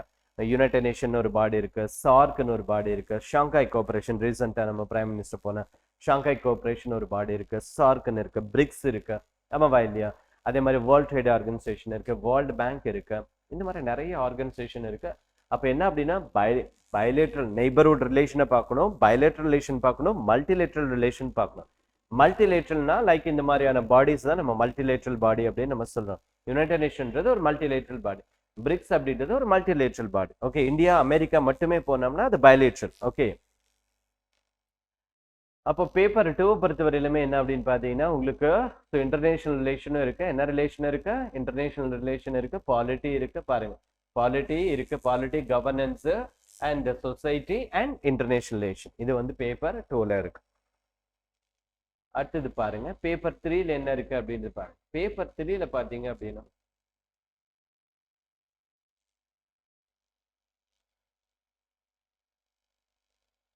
பேப்பர் 3 பாருங்க, technology, economy, economic development, biodiversity, environment and disaster management. இதில் நீங்க நல்லா பாருங்க, டெக்னாலஜி ஆகட்டும், எக்கானமி ஆகட்டும், டிசாஸ்டர் மேனேஜ்மெண்ட் ஆகட்டும், பயோடைவர்சிட்டி, என்விரான்மெண்ட், இது பியூர் கரண்ட் அஃபேர்ஸ் தான். இதுல எதுவுமே கன்வென்ஷனே இருக்காது. எல்லாமே என்ன இருக்கும்? ஃபுல்லாவே கரண்ட் அஃபேர்ஸ் தான் இருக்கு. எல்லாமே கரண்ட்ல இருக்கிற டாபிக் தான் கொஸ்டின்ஸ்ல வரும். நம்ம கரண்ட்ல இருக்கிறத எழுத போறோம். பாருங்க, Indian economy and issues related to planning and mobilisation of resources and growth and development of Indian employment. அப்போ இது எல்லாமே நம்ம பிலிம்ஸ்ல கன்வென்ஷன்ல படிச்சிருவோம். எல்லாமே பிலிம்ஸ்ல இருக்கு. ஆனா மெயின்ஸ்ல அதே கேட்பாங்கன்னா கிடையாது. மெயின்ஸோட கொஸ்டின்ஸை பேட்டர்ன் ஆஃப் வேற மாதிரி இருக்கு. எல்லாமே கரண்ட்ல இருக்கிறத கன்வென்ஷனோட சேர்த்து எழுதுற மாதிரி இருக்கு. புரிஞ்சுதுங்களா? அப்போ இன்னைக்கு என்ன இந்தியன் எக்கானமி இஷ்யூஸ் இருக்கு அப்படின்றத நம்ம பார்க்கணும். எக்கனாமிக் ஸ்லோ டவுன் என்ன, இந்தியாவில் என்ன இன்ஃப்ளேஷன்ஸ் போயிட்டு இருக்கு, இதெல்லாமே நம்ம தெரிஞ்சு கரண்ட் அஃபேர்ஸ்ல எடுக்கணும். அதே மாதிரி inclusive growth. What is inclusive growth? அனைவரையும் உள்ளடக்கிய வளர்ச்சி, அதுக்கு பேர் தான் இது இன்க்ளூசிவ் growth. ஃபார் எக்ஸாம்பிள் இந்தியாவில் எஸ்சி இருக்காங்க, எஸ்டி இருக்காங்க, மைனாரிட்டிஸ் இருக்காங்க, உமன் இருக்காங்க, and different kinds of people இருப்பாங்க, அக்ரிகல்ச்சர் பீப்புள் இருப்பாங்க, இண்டஸ்ட்ரியல் பீப்புள் இருப்பாங்க, இப்படி லேபர்ஸ் இருப்பாங்க. அப்போ ஓவரால் growth இருக்கணும். எப்படி இருக்கணுங்க? எல்லாருடைய சேர்ந்தும் எல்லாரோட growthம் இருக்கணும். அப்படி இருந்தாதான் அதுக்கு பேர் என்னது? Inclusive growth. ஒரு 10% மட்டுமே பெரிய பணக்காரங்களா போயிட்டே இருப்பாங்க. அதுக்கு பேர் என்ன கிடையாது? growth கிடையாது. ஸோ growth அப்படின்றது எப்படி இருக்கணும்? இன்க்ளூசிவா இருக்கணும். எப்படி இருக்கணும்? இன்க்ளூசிவா. அதே மாதிரி பட்ஜெட், கவர்மெண்ட் பட்ஜெட்டிங். ஸோ பட்ஜெட்டை நம்ம பார்க்கணும். ஃபார் எக்ஸாம்பிள் எக்கனாமிக் சர்வே அப்படின்னு சொல்லுவாங்க. என்ன சர்வே? Economic survey. ஒவ்வொரு வருஷமும் பிப்ரவரியில நீங்க பாத்தீங்க அப்படின்னா எக்கனாமிக் சர்வேன்னு ஒன்று ரிலீஸ் பண்ணுவாங்க, பட்ஜெட்னு ஒன்று ரிலீஸ் பண்ணுவோம். அப்ப அந்த பட்ஜெட்ல கவர்மெண்ட் என்ன எக்கனாமிக் பாலிசியை ப்ரப்போஸ் பண்ணியிருக்காங்க அப்படின்றத நம்ம பார்க்கணும். புரிஞ்சுதுங்களா? அண்ட் அதுல என்னென்ன ஸ்கீம்ஸ் கொண்டு வந்திருக்காங்க அப்படின்றத நம்ம பார்க்கணும். ஸோ பட்ஜெட் சர்வே நம்ம பார்க்கணும். அதே மாதிரி மேஜர் கிராப்ஸ், இரிகேஷன், டிரான்ஸ்போர்ட், இதெல்லாம் வந்து பேசிக்கான இஷ்யூ. அதுக்கப்புறம் வந்து பாத்தீங்கன்னா government issue related to subsidies பார்க்கணும். ஸோ இன்னைக்கு இந்தியா ஃபுல்லாக வந்து இந்த விவசாயிகள் எல்லாம் ஸ்ட்ரைக் பண்ணிட்டு இருந்தாங்க, ஞாபகம் இருக்குங்களா? டெல்லியில் எல்லா இடத்துலையும்.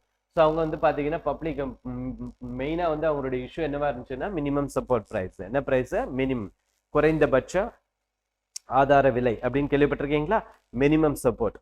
ஒரு கிராப் இருக்கு அப்படின்னா அந்த கிராப்பை மார்க்கெட்ல விற்க முடியல அப்படின்னா விவசாயி என்ன பண்ணணும்? அதுக்கப்புறம் அவனுக்கு லாஸ் ஆயிடும். அவனுக்கு லாஸ் ஆயிடுச்சுன்னு என்ன பண்ண மாட்டாரு? அவருக்கு அடுத்த தடவை அவரு கிராப் போட மாட்டார். இப்படி எல்லாருமே பண்ண என்ன ஆயிடும்? ப்ரொடக்ஷன் ஸ்டாப் ஆயிடும். என்ன ஸ்டாப் ஆயிடும்? ப்ரொடக்ஷன் ஸ்டாப் ஆயிடும். அப்போ விவசாயிகளையும் பாதுகாக்கணும், உற்பத்தியும் கண்டினியூஸா இருக்கணும். அப்ப என்ன பண்ணும்? மினிமம் கேரண்டின்ற மாதிரி நம்ம கொடுக்கணும். யாருக்கு? விவசாயிகளுக்கு. ஒரு கிராப் இருக்குன்னா especially agriculture crop, okay. So அந்த கிராப்புக்கு என்ன கொடுக்கணுங்க? Minimum support price. நீங்க மார்க்கெட்ல விற்கலைன்னாலும் அதை கொண்டு வந்து எங்க வித்தரலாம்? கவர்மெண்ட் மண்டியில நீங்க இந்த ரூபாய்க்கு வித்தரலாம். புரிஞ்சிடுச்சா? கொடுக்குறாங்களா இல்லையா? குறைந்தபட்ச ஆதார விலை கேள்விப்பட்டிருக்கீங்களா? அந்த மினிமம் சப்போர்ட் பிரைஸ் இருக்கணும். ஸோ அதே மாதிரி பப்ளிக் டிஸ்ட்ரிபியூஷன், ரேஷன் கடை கேள்விப்பட்டிருக்கீங்களா? பப்ளிக் டிஸ்ட்ரிபியூஷன் சிஸ்டம் எப்படி இருக்கு? அதே மாதிரி பஃபர் ஸ்டாக், எவ்வளோ நம்ம ஸ்டாக் மெயின்டைன் பண்றோம்? ஃபுட் செக்யூரிட்டி இந்தியாவில் எப்படி இருக்கு? இந்தியாவில் எல்லாருக்கும் உணவுகள் கிடைக்குதா? ஸோ ஸ்கேர்சிட்டி இருக்கா? ஃபுட் செக்யூரிட்டின்னு என்னதுங்க? ஃபுட் செக்யூரிட்டினா ஸோ ஃபுட் ப்ரொடக்ஷன் மட்டும் கிடையாது, இந்தியாவில் இருக்கக்கூடிய எல்லா மக்களுக்குமே அந்த உணவு பற்றாக்குறை இல்லாம கொண்டு போய் சேர்க்கணும். அதுக்கு தான் ரேஷன் கடை, பப்ளிக் டிஸ்ட்ரிபியூஷன் சிஸ்டம் எல்லாம் இருக்கு. என்ன சிஸ்டம் இருக்கு? Public distribution system. ஸோ அது ரிலேட்டடா கவர்மெண்ட் ஸ்கீம்ஸையும் நம்ம பார்க்கணும். ஸோ இது எல்லாமே கம்ப்ளீட்டா என்னதுங்க? எக்கானமி தான், வேற ஒன்றும் கிடையாது. அதே மாதிரி லேண்ட் ரிஃபார்ம். என்ன ரிஃபார்ம்? Land reform. இந்தியாவில் 1960 ஒரு ரிஃபார்ம் இருக்கும், 70 ஒரு ரிஃபார்ம் இருக்கும். Even Indian constitution article 31A இருக்கு, பி இருக்கு, சி இருக்கு, ஈவன் 9th ஷெட்யூல் இருக்கு. இந்த மாதிரி நிறைய விஷயங்கள் லேண்ட் ரிஃபார்ம் ரிலேட்டடா இருக்கு. அப்போ கரண்ட்ல என்ன லேண்ட் ரிஃபார்ம்ஸ் ஏதாவது இருக்கா அப்படின்றத நம்ம பார்க்கணும். அதே மாதிரி லிபரலைசேஷன், நம்ம முன்னாடியே பார்த்தோம் குளோபலைசேஷன். இங்க என்ன கொடுத்துருக்காங்க? லிபரலைசேஷன். அந்த effects of liberalisation and economy, so industrial policy and growth. அதாவது குளோபலைசேஷனால இந்தியன் எக்கானமில என்ன சேஞ்சஸ் நடந்திருக்கு, இண்டஸ்ட்ரியல் பாலிசியில என்ன சேஞ்சஸ் நடந்திருக்கு, அதே மாதிரி இண்டஸ்ட்ரியல் க்ரோத்ல என்ன சேஞ்சஸ் நடந்திருக்கு அப்படின்றதெல்லாம் நம்ம சொல்லணும். புரியுதுங்களா? அண்ட் அதே மாதிரி பாருங்க இந்தியாவில் இன்ஃப்ராஸ்ட்ரக்சர் எப்படி இருக்கு, எனர்ஜி இன்ஃப்ராஸ்ட்ரக்சர் எப்படி இருக்கு, nuclear energy, thermal energy and hydro energy, different kinds of energy இருக்கு. அப்போ நியூக்ளியர் எனர்ஜியோடைய ஸ்டேஜஸ் என்ன, what is third stage of nuclear energy என்ன, அதே மாதிரி போர்ட் டெவலப்மெண்ட் இந்தியாவில் எப்படி போயிட்டு இருக்கு, road like highway, grand high ப்ராஜெக்ட்ல எப்படி போயிட்டு இருக்கு, ஏர்போர்ட், ரயில்வேஸ், இதெல்லாம் கரண்ட்ல இருந்தா மட்டும் நம்ம படிக்க போறோம். இதெல்லாம் வேற ஒன்றும் கம்ப்ளீட்டா அதுக்காக படிக்க போறது கிடையாது. அதே மாதிரி இன்வெஸ்ட்மெண்ட் மாடல்ஸ் எப்படி இருக்கு, ஸோ ஃபாரின் டைரக்ட் இன்வெஸ்ட்மெண்ட்ஸ் என்ன, அதுக்கான ப்ரோக்ராம்ஸ் இருக்கா, இதுக்கான ஸ்கீம்ஸ் எல்லாம் இருக்கா. இன்னும் சொல்லப்போனா கம்ப்ளீட் எக்கானமியே கரண்ட்ல தெரிஞ்சிருக்கணும், அவ்வளவுதான் விஷயம். கம்ப்ளீட் எக்கானமி எங்க தெரிஞ்சிருக்கணும்? கரண்ட்ல தெரிஞ்சிருக்கணும். அடுத்தது என்ன வருது? Science and technology. Science and technology நான் முன்னாடியே உங்களுக்கு எல்லாம் சொல்லியிருந்தேன். சயின்ஸ் அண்ட் டெக்னாலஜியில பாருங்க development and application and effects of everyday life. So science and technology everyday லைஃப்ல எந்த அளவுக்கு அது வந்து ஒரு தாக்கத்தை ஏற்படுத்துது, எந்தெந்த ஃபீல்டுல என்னென்ன தாக்கத்தை ஏற்படுத்துதுன்றதை நம்ம பார்க்கணும். And achievements of Indian in science and technology. Science and டெக்னாலஜியில் நம்மளுடைய அச்சீவ்மெண்ட்ஸ் என்ன அப்படின்றத பார்க்கணும். ஃபார் எக்ஸாம்பிள் இந்தியாவில் இன்ஃபர்மேஷன் டெக்னாலஜி என்ன டெக்னாலஜி, இன்ஃபர்மேஷன் டெக்னாலஜி என்ன டெவலப்மெண்ட்ஸ் இருக்கு, ஸ்பேஸ் டெக்னாலஜியில் என்ன டெவலப்மெண்ட்ஸ் இருக்கு, கம்ப்யூட்டர் அண்ட் ரோபோட்டிக் டெக்னாலஜியில் என்ன டெவலப்மெண்ட்ஸ் இருக்கு, நானோ டெக்னாலஜியில் என்ன டெவலப்மெண்ட், பயோடெக்னாலஜியில், அப்புறம் இன்டெலெக்சுவல் ப்ராப்பர்ட்டி. என்ன property? Intellectual property. What is intellectual property? IPR கேள்விப்பட்டிருப்பீங்களா? Patent right. என்ன ரைட்டு? பேட்டன்ட் ரைட்டு கேள்விப்பட்டிருப்பீங்களா? அதுதான் இன்டெலெக்சுவல் ப்ராப்பர்ட்டி. அப்போ இதெல்லாமே சயின்ஸ் அண்ட் டெக்னாலஜியில் ஒரு 10 டாபிக் தான் இருக்கு. அது கரண்ட் அஃபேர்ஸ்ல நம்ம ஃபாலோ பண்ணா போதுமானது. அதே மாதிரி கன்சர்வேஷன், என்விரான்மெண்ட். என்னதுங்க? என்விரான்மெண்ட் ஏற்கனவே நம்ம முன்னாடி பார்த்தது தான். அப்போ ஃபார் எக்ஸாம்பிள் இன்னைக்கு கவர்மெண்ட் என்விரான்மெண்ட் ரிலேட்டடா என்ன பண்ணிக்கிட்டு இருக்காங்க? ஓகே, நேஷனல் ஃபாரஸ்ட் ஆக்ட் அப்படின்றது எப்படி போயிட்டு இருக்கு, and wild life protection act அப்படின்றது எப்படி போயிட்டு இருக்கு, அதாவது அதில் அமெண்ட்மெண்ட் பண்ணிட்டு இருக்காங்களா, இன்னைக்கு வந்து டைகர் கன்சர்வேஷன் ப்ராஜெக்ட்ஸ் எல்லாம் எப்படி போயிட்டு இருக்கு. ஸோ இப்படி என்விரான்மெண்ட் ரிலேட்டடாக கரண்ட்ல என்ன வந்தாலும் நம்ம அப்டேட் பண்ணணும், புரிஞ்சுதுங்களா. அதே மாதிரி டிசாஸ்டர், என்னது டிசாஸ்டர், இன்னைக்கு பார்த்தீங்கன்னா உத்தரகாண்ட்ல ஒரு பெரிய டிசாஸ்டர் நடந்தது, கிளவுட் பஸ்ட் அப்படின்னு சொல்லுவாங்க. அந்த மாதிரி இந்தியாவில் எங்கெங்க டிசாஸ்டர் நடக்குது, அந்த டிசாஸ்டர் மேனேஜ்மெண்ட் எப்படி போயிட்டு இருக்கு அப்படின்றத நம்ம பார்க்கணும். அதே மாதிரி இந்தியாவில் spread of extremism, for example இப்போ வந்து அந்த அளவுக்கு எக்ஸ்ட்ரீமிசம் கிடையாது. முன்னாடி பார்த்தீங்க அப்படின்னா நக்சலிசம் எல்லாம் கேள்விப்பட்டிருப்பீங்க. இந்தியாவில் நக்சலிசம் ஆகட்டும், டெரரிசம் ஆகட்டும், இந்த மாதிரியான விஷயங்கள் எல்லாம் நிறைய போயிட்டு இருந்து. ஸோ அதோட இம்பாக்ட் எல்லாம் என்ன இருக்கு அப்படின்றத நம்ம பார்க்குறோம். அதே மாதிரி இன்டர்னல் செக்யூரிட்டி, உள்நாட்டு பாதுகாப்பு. ஓகே, ஸோ நான் ஸ்டேட் ஆக்டர்ஸ் அப்படின்றதா டெரரிஸ்ட் தான், யாருங்க டெரரிஸ்ட் தான். ஓகே, அப்போ இந்தியாவில் இன்டர்னல் செக்யூரிட்டி அப்படின்றது எப்படி இருக்கு. ஃபார் எக்ஸாம்பிள் காஷ்மீர்ல டெரரிஸ்ட்னால அஃபெக்ட் ஆகுது, நார்த் ஈஸ்ட்ல இன்சர்ஜென்சினால அஃபெக்ட் ஆகுது. ஓகே, அதே மாதிரி பார்த்தீங்க அப்படின்னா சவுத்தில் அந்த அளவுக்கு கிடையாது, புரிஞ்சதுங்களா. ஸோ பட் இன்டர்னல், அதே மாதிரி இந்தியா ஃபுல்லாக மிடில் ஈஸ்டர்ன் இந்தியாவில் பார்த்தீங்கன்னா இன்னுமே கொஞ்சம் கொஞ்சம் நக்சலிசம் எல்லாம் இருக்காங்க, நக்சலைட்ஸ் எல்லாமே இருக்காங்க. அப்போ நக்சலைட்ஸ்னால, இன்சர்ஜென்சினால, டெரரிஸ்ட்னால இப்படி இந்தியாவில் இன்டர்னல் செக்யூரிட்டி அப்படின்றது எப்படி இருக்கு, உள்நாட்டு பாதுகாப்பு அப்படின்றது எப்படி இருக்குன்றது நம்ம பார்க்கணும். அதே மாதிரி சேலஞ்சஸ் டு இன்டர்னல் செக்யூரிட்டி பாருங்க. ஸோ இன்னைக்கு இருக்கக்கூடிய இன்டர்னல் செக்யூரிட்டியில் என்னென்ன சேலஞ்சஸ் அப்படின்றத நம்ம பார்க்கணும். அதே மாதிரி ரோல் ஆஃப் மீடியா, ஸோ இதையும் நம்ம அதில் பார்க்கணும். அதே மாதிரி சைபர் செக்யூரிட்டி, என்ன செக்யூரிட்டி, சைபர் செக்யூரிட்டி. ஸோ அது இன்னைக்கு ஒரு பெரிய சேலஞ்சிங்கான ஒரு பெரிய இஷ்யூவா இருக்கு இன்னைக்கு. ஓகே, அதே மாதிரி மணி லாண்டரிங், ஓகே, இதெல்லாம் நம்ம பார்க்கணும். And security challenges in their management in border area, linkages organised crime with terrorism. இன்னைக்கு பார்டர் ஏரியா ஃபுல்லா வந்து ஒவ்வொரு இடத்துலையுமே ஆர்கனைஸ்டு கிரைம், அதாவது ஒரு பெரிய பெரிய மாஃபியா மாதிரி எல்லாம் இருப்பாங்க. அவங்க அங்கே வேணும்னு சில கொள்ளை இதெல்லாம் பண்ணுவாங்க, கொலை கொள்றது, இந்த மாதிரி எல்லாம் கிரைம்ஸ் எல்லாம் நடக்கும். அதே மாதிரி டெரரிசம் இன்னைக்கு எப்படி போயிட்டு இருக்கு, இது எல்லாமே இன்டர்னல் செக்யூரிட்டி தான். இது எல்லாமே என்னதான், டெரரிசம் ஆகட்டும், நக்சலிசம் ஆகட்டும், இன்சர்ஜென்சி ஆகட்டும், சைபர் வார் ஆகட்டும், எல்லாமே வந்து இன்டர்னல் செக்யூரிட்டிக்குள்ள வந்துடும். என்ன வந்துடும், internal security. The last paper பார்த்தீங்கன்னா ethics and integrity and aptitude அப்படின்னு சொல்லுவோம். Ethics, integrity, aptitude. இதுல என்ன அப்படின்னா பாருங்க, the candidate attitude and approach to issues related to integrity. ஒரு ஒரு ஒரு இஷ்யூ இருக்குன்னா அந்த இஷ்யூவை ஒரு கேண்டிடேட்டை எப்படி அப்ரோச் பண்ணுவார். ஒரு விஷயம், ஒரு இடத்துல ஒரு ஐஏஎஸ் ஆஃபீஸரா போறீங்க, அந்த ஆஃபீஸரா போகும்போது அங்கே சில பிரச்சனைகள் வரும். அந்த பிரச்சனைகள் வரும்போது அதை நீங்க எப்படி ஹேண்டில் பண்ணுவீங்க அப்படின்றதான் இந்த எத்திக்ஸ்ல நம்ம பார்க்குறோம், புரிஞ்சுதுங்களா. So for example probity the public life. So problem solving approach, ஒரு இஷ்யூ இருக்கு, அதை நீங்க எப்படி சால்வ் பண்றீங்க, dealing with society. Okay, questions with case study approach to determine these aspects. Case study approach நமக்கு இப்போ லக்ஷ்மிகாந்த்லேயே நமக்கு வந்து கேஸ் ஸ்டடிஸ் எல்லாம் கொடுத்துருக்காங்க, புரிஞ்சதுங்களா. ஸோ நம்ம அந்த கேஸ் ஸ்டடிஸ் பார்க்கணும், நிறைய கேசஸ் இருக்கு. ஓகே, அந்த கேஸ் ஸ்டடிஸ் எல்லாம் பார்க்கணும். அந்த கேஸ் ஸ்டடிஸை வச்சு நம்ம எப்படி ஒரு விஷயத்த அப்ரோச் பண்றோன்றதை நம்ம ஃபைண்ட் அவுட் பண்ணி நம்மளுக்கான ஒரு யூனிக் அப்ரோச்சை நம்ம கொண்டு வரணும். ஓகே, ஸோ இது வந்து நம்மளுடைய ஆட்டிடியூடை செக் பண்ணுவாங்க, நம்மளுடைய ஆட்டிடியூடை செக் பண்ற மாதிரி இருக்கும். அதே மாதிரி என்னன்னா ethics and human interference. So எப்படி வந்து எத்திக்ஸ் வந்து இருக்கு, essence, determination, consequences of ethics and human action and dimensions of ethics, private, public relationship, human values.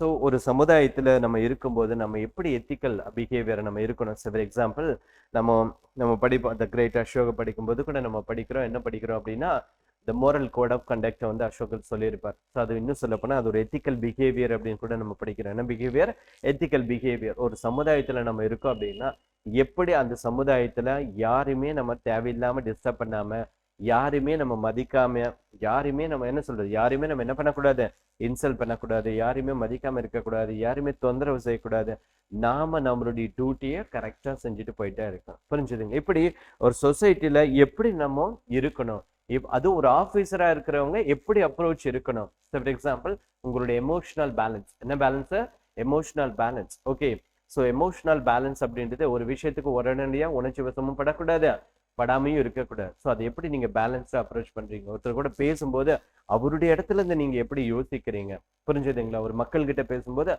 மக்களுடைய இடத்துல இருந்து நீங்க எப்படி யோசிக்கிறீங்க, அவங்க கிட்ட நீங்க எப்படி நடந்துக்கிறீங்க, ஆமாவா இல்லையா. இதுதானே என்னது எமோஷனல் இன்டெலிஜென்ஸ்ன்னு சொல்லுவாங்க. ஸோ அதுதான் உங்களுடைய எத்திக்ஸ்ல இருக்கும்.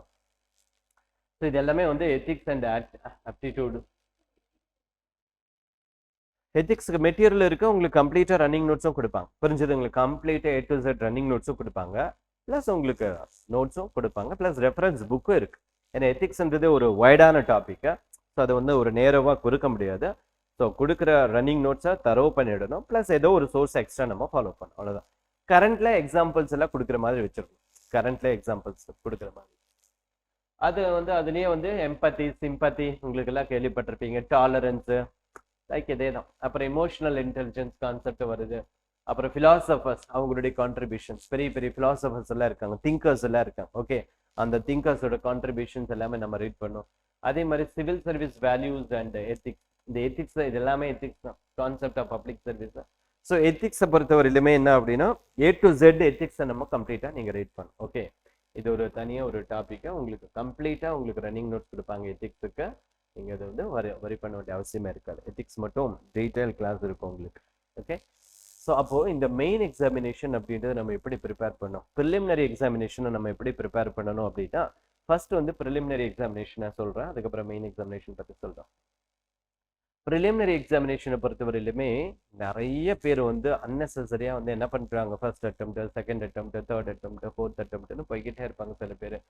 சில பேர் மேபி ஃபர்ஸ்ட் அட்டெம்ப்டே கிளியர் பண்ணிட்டு போயிடுவாங்க. ஸோ இந்த மாதிரி டிஃப்ரெண்ட் அப்ரோச்சஸ் இருக்கு. ஓகே, அப்போ இதுக்கு என்ன சார் நம்ம பண்ணணும் அப்படின்னா, ஃபர்ஸ்ட் வந்து நீங்கள் எல்லா நேரத்துலையுமே இந்த சிலபஸை உங்கள் மொபைலில் எப்போவுமே வச்சுக்கோங்க. புரிஞ்சுதுங்க? ஃபர்ஸ்ட் என்ன வச்சுக்கோங்க, சிலபஸை வச்சுக்கோங்க. ப்ரிலிம்ஸ் அண்ட் மெயின்ஸ் சிலபஸை டவுன்லோட் பண்ணி வச்சுக்கோங்க.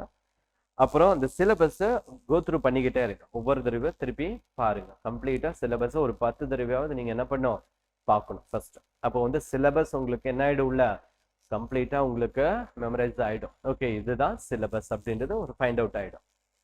ஆஃப்டர் சிலபஸுக்கு அப்புறம் நம்ம என்ன பண்ணணும் அப்படின்னா, சப்ஜெக்டை படிக்க ஸ்டார்ட் பண்ணணும். ஒவ்வொரு டாபிக் வைஸாக நம்ம படிக்க ஸ்டார்ட் பண்ணும்போது ஃபர்ஸ்ட் நம்ம வந்து நீங்கள் வீட்டிலேருந்தே படிக்கிறீங்க. ஓகே, நீங்கள் வீட்டிலேருந்தே படிக்கிறீங்க, வெளியேருந்து படிக்கிறாங்க அப்படின்னா அவங்களுக்கெல்லாம் ஜென்ரலாக எல்லாருமே சஜஷன் கொடுக்கறது என்சிஆர்டிலேருந்து போங்கன்னு சொல்லுவாங்க. ஸோ என்சிஆர்டி அப்படின்றது என்சிஆர்டின்றது பேசிக்.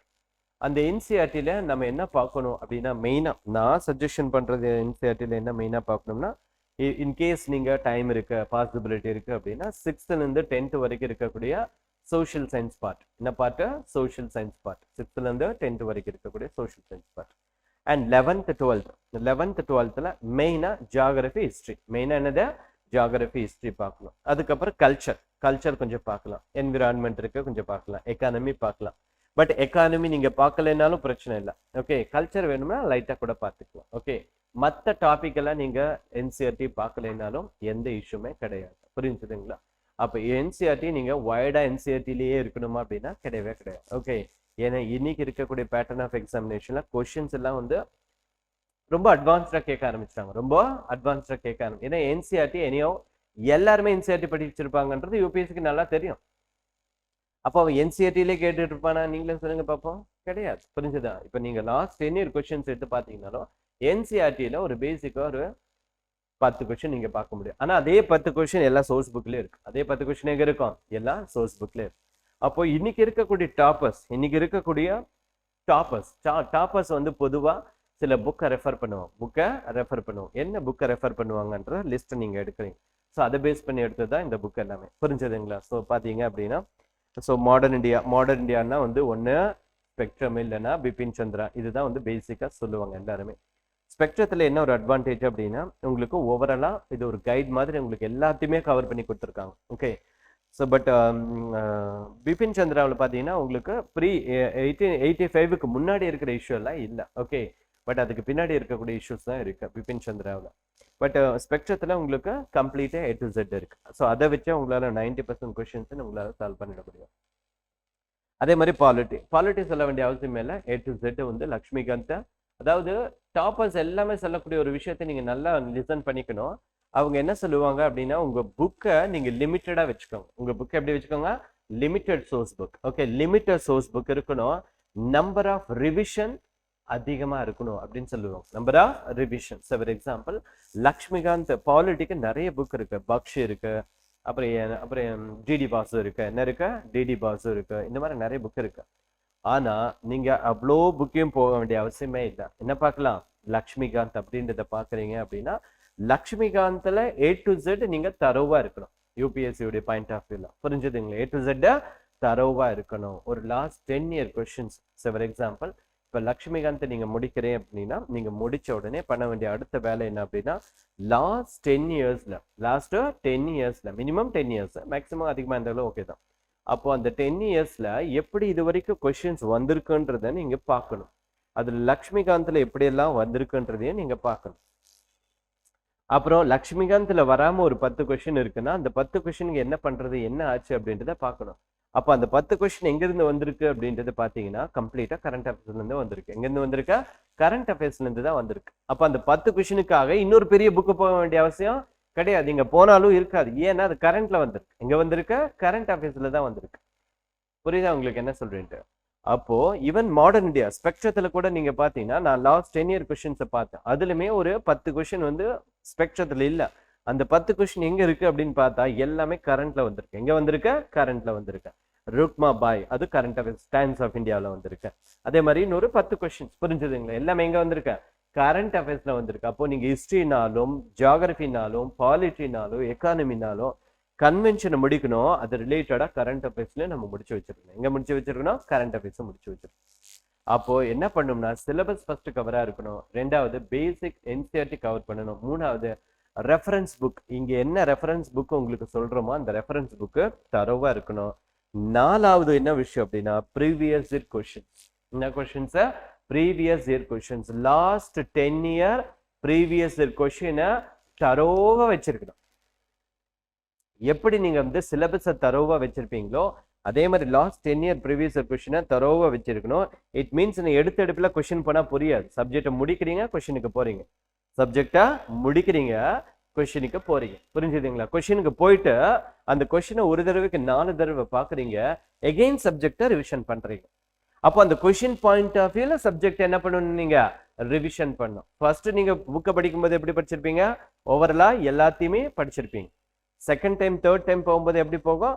என்ன வேணுமோ அதை ஃபோக்கஸ் பண்ணிட்டு போயிட்டு இருப்பீங்க. புரிஞ்சுதுங்களா? அப்போ ப்ரீவியஸ் இயர் கொஸ்டின் அப்படின்றத லாஸ்ட் 10 இயர் கொஸ்டின்ஸ் நீங்க என்ன பண்ணும்? கம்ப்ளீட்டா தரோவா வச்சிருக்கணும்.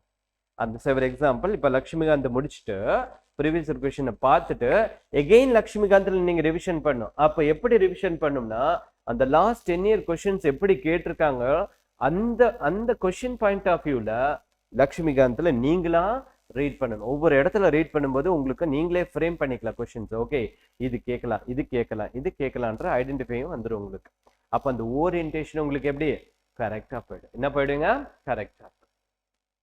இது இல்லாம அதுக்கப்புறம் என்ன சார் பண்ணணும் அப்படின்னா நிறைய டெஸ்ட் ப்ராக்டிஸ் பண்ணணும். நிறைய டெஸ்ட் ப்ராக்டிஸ் பண்ணணும். அப்போ பாருங்க சிலபஸ் கவர் பண்ணணும், basic NCERT with reference book cover பண்ணணும், புக்கை படிக்கணும், அப்புறம் ப்ரீவியஸ் இயர் கொஸ்டினை பார்க்கணும், கொஸ்டின் பேஸ் பண்ணி ரிவிஷன் வச்சிருக்கணும், கொஸ்டின் பேஸ் பண்ணி ரிவிஷன் வச்சிருக்கணும். அதுக்கப்புறம் பார்த்தீங்கன்னா நிறைய டெஸ்ட் ப்ராக்டிஸ் பண்ணணும். என்ன பண்ணணும்? நிறைய டெஸ்ட் ப்ராக்டிஸ் பண்ணணும். அதுக்கு முன்னாடி ரிவிஷன், அதனால ஞாபகத்தில் வச்சுக்கணும். என்னது? Revision revision revision revision revision revision. 3 மணி நேரம் கஷ்டப்பட்டு ஒரு கிளாஸ்ல உட்காடுறீங்க. உட்கார்ந்து அந்த கிளாஸ் அட்டன் பண்றீங்க. அட்டன் பண்ண உடனே வீட்டுக்கு போய் ஒரு 1 மணி நேரம் உட்கார்ந்து அதை ரீட் பண்ணிடணும். அதுக்கப்புறம் அடுத்த டே ஒரு 1 மணி நேரம் எடுத்து ரீட் பண்ணிடணும். ஒரு 2-3 நாள் கழிச்சு எகெயின் அதை ஒரு 1 hour அலாட் பண்ணி அதை ரீட் பண்ணணும். இப்படி ஒரு தடவை படிச்ச விஷயத்த ஒரு 4 தடவை கண்டினியூஸா ரிவிஷன் பண்ணியிருக்கணும். 4-5 தடவை கண்டினியூஸா நீங்க ரிவிஷன் பண்ணியிருக்கணும். அப்படி 4-5 தடவை கண்டினியூஸா ரிவிஷன் பண்ணும்போது ஆட்டோமேட்டிக்கா உங்களுக்கு ஓரளவுக்கு என்ன ஆயிடும்? மெமரைஸ் ஆயிடும். புரிஞ்சுதுங்களா? அதுக்கப்புறம் நீங்க என்ன பண்ணலாம்? ஒரு 15 நாள் கேப் விட்டு ஒரு தடவை பார்க்கலாம். அதுக்கப்புறம் ஒரு 15 நாள் கேப் விட்டு ஒரு தடவை பார்க்கலாம். அதுக்கப்புறம் ஒரு மாசத்துல ஒரு கேப் விட்டு கூட பார்க்க முடியும். ஆனா படிக்கும்போது எப்படி படிக்கணும் அப்படின்னா ஒரு கிளாரிட்டியோட படிக்கணும். எல்லாத்தையுமே அண்டர்லைன் பண்ணி ஃபேக்ட் பேஸா படிக்க கூடாது. ஒரு ஃபேக்ட் பேஸா நீங்க ஒரு விஷயத்த படிச்சீங்கன்னா அது 1 மாசத்துக்கு மேல நிக்காது. அந்த ஃபேக்டை படிச்சதுக்கு அப்புறம் ஒரு கேப் விட்டீங்க தெரியாம, ஒரு 1 month கேப் விட்டீங்க. அந்த 1 monthக்கு அப்புறம் எடுத்து பாத்தீங்கன்னா என்ன படிச்சீங்கன்றது உங்களுக்கே தெரியும். ஆனா ஒரு விஷயத்த ஒரு கான்செப்டா நீங்க படிச்சிட்டீங்க அப்படின்னா அது 1 வருஷம் ஆனாலும் உங்களுக்கு என்ன ஆகாது? மறக்கவே மறக்காது. ஏன்? நீங்க கொஸ்டின் பேப்பரை போய் பார்த்தா கூட உங்களால மேனேஜ் பண்ணிட முடியும். அதுக்கு ஒரு விஷயத்த படிக்கும்போது கான்செப்டா கிளாரிட்டியா படிக்கணும்.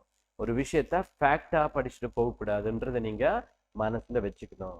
ஆனா அந்த ஃபேக்டை அண்டர்லைன் பண்ணிட்டு அப்பப்போ நீங்க என்ன பண்ணிக்கணும்? ரிவிஷன் பண்ணிக்கிட்டே வரணும். ஏன்னா ஃபேக்டும் நமக்கு வேணும். புரிஞ்சுதுங்களா? ஏன்னா கொஷின்ல ஒரு 30% கண்டிப்பா ஃபேக்ட் பேஸ்டாகவும் இருக்கும், என்ன பேஸ்டாகவும் இருக்கும், ஃபேக்ட் பேஸ்டாகவும் இருக்கும். புரியுதுங்களா?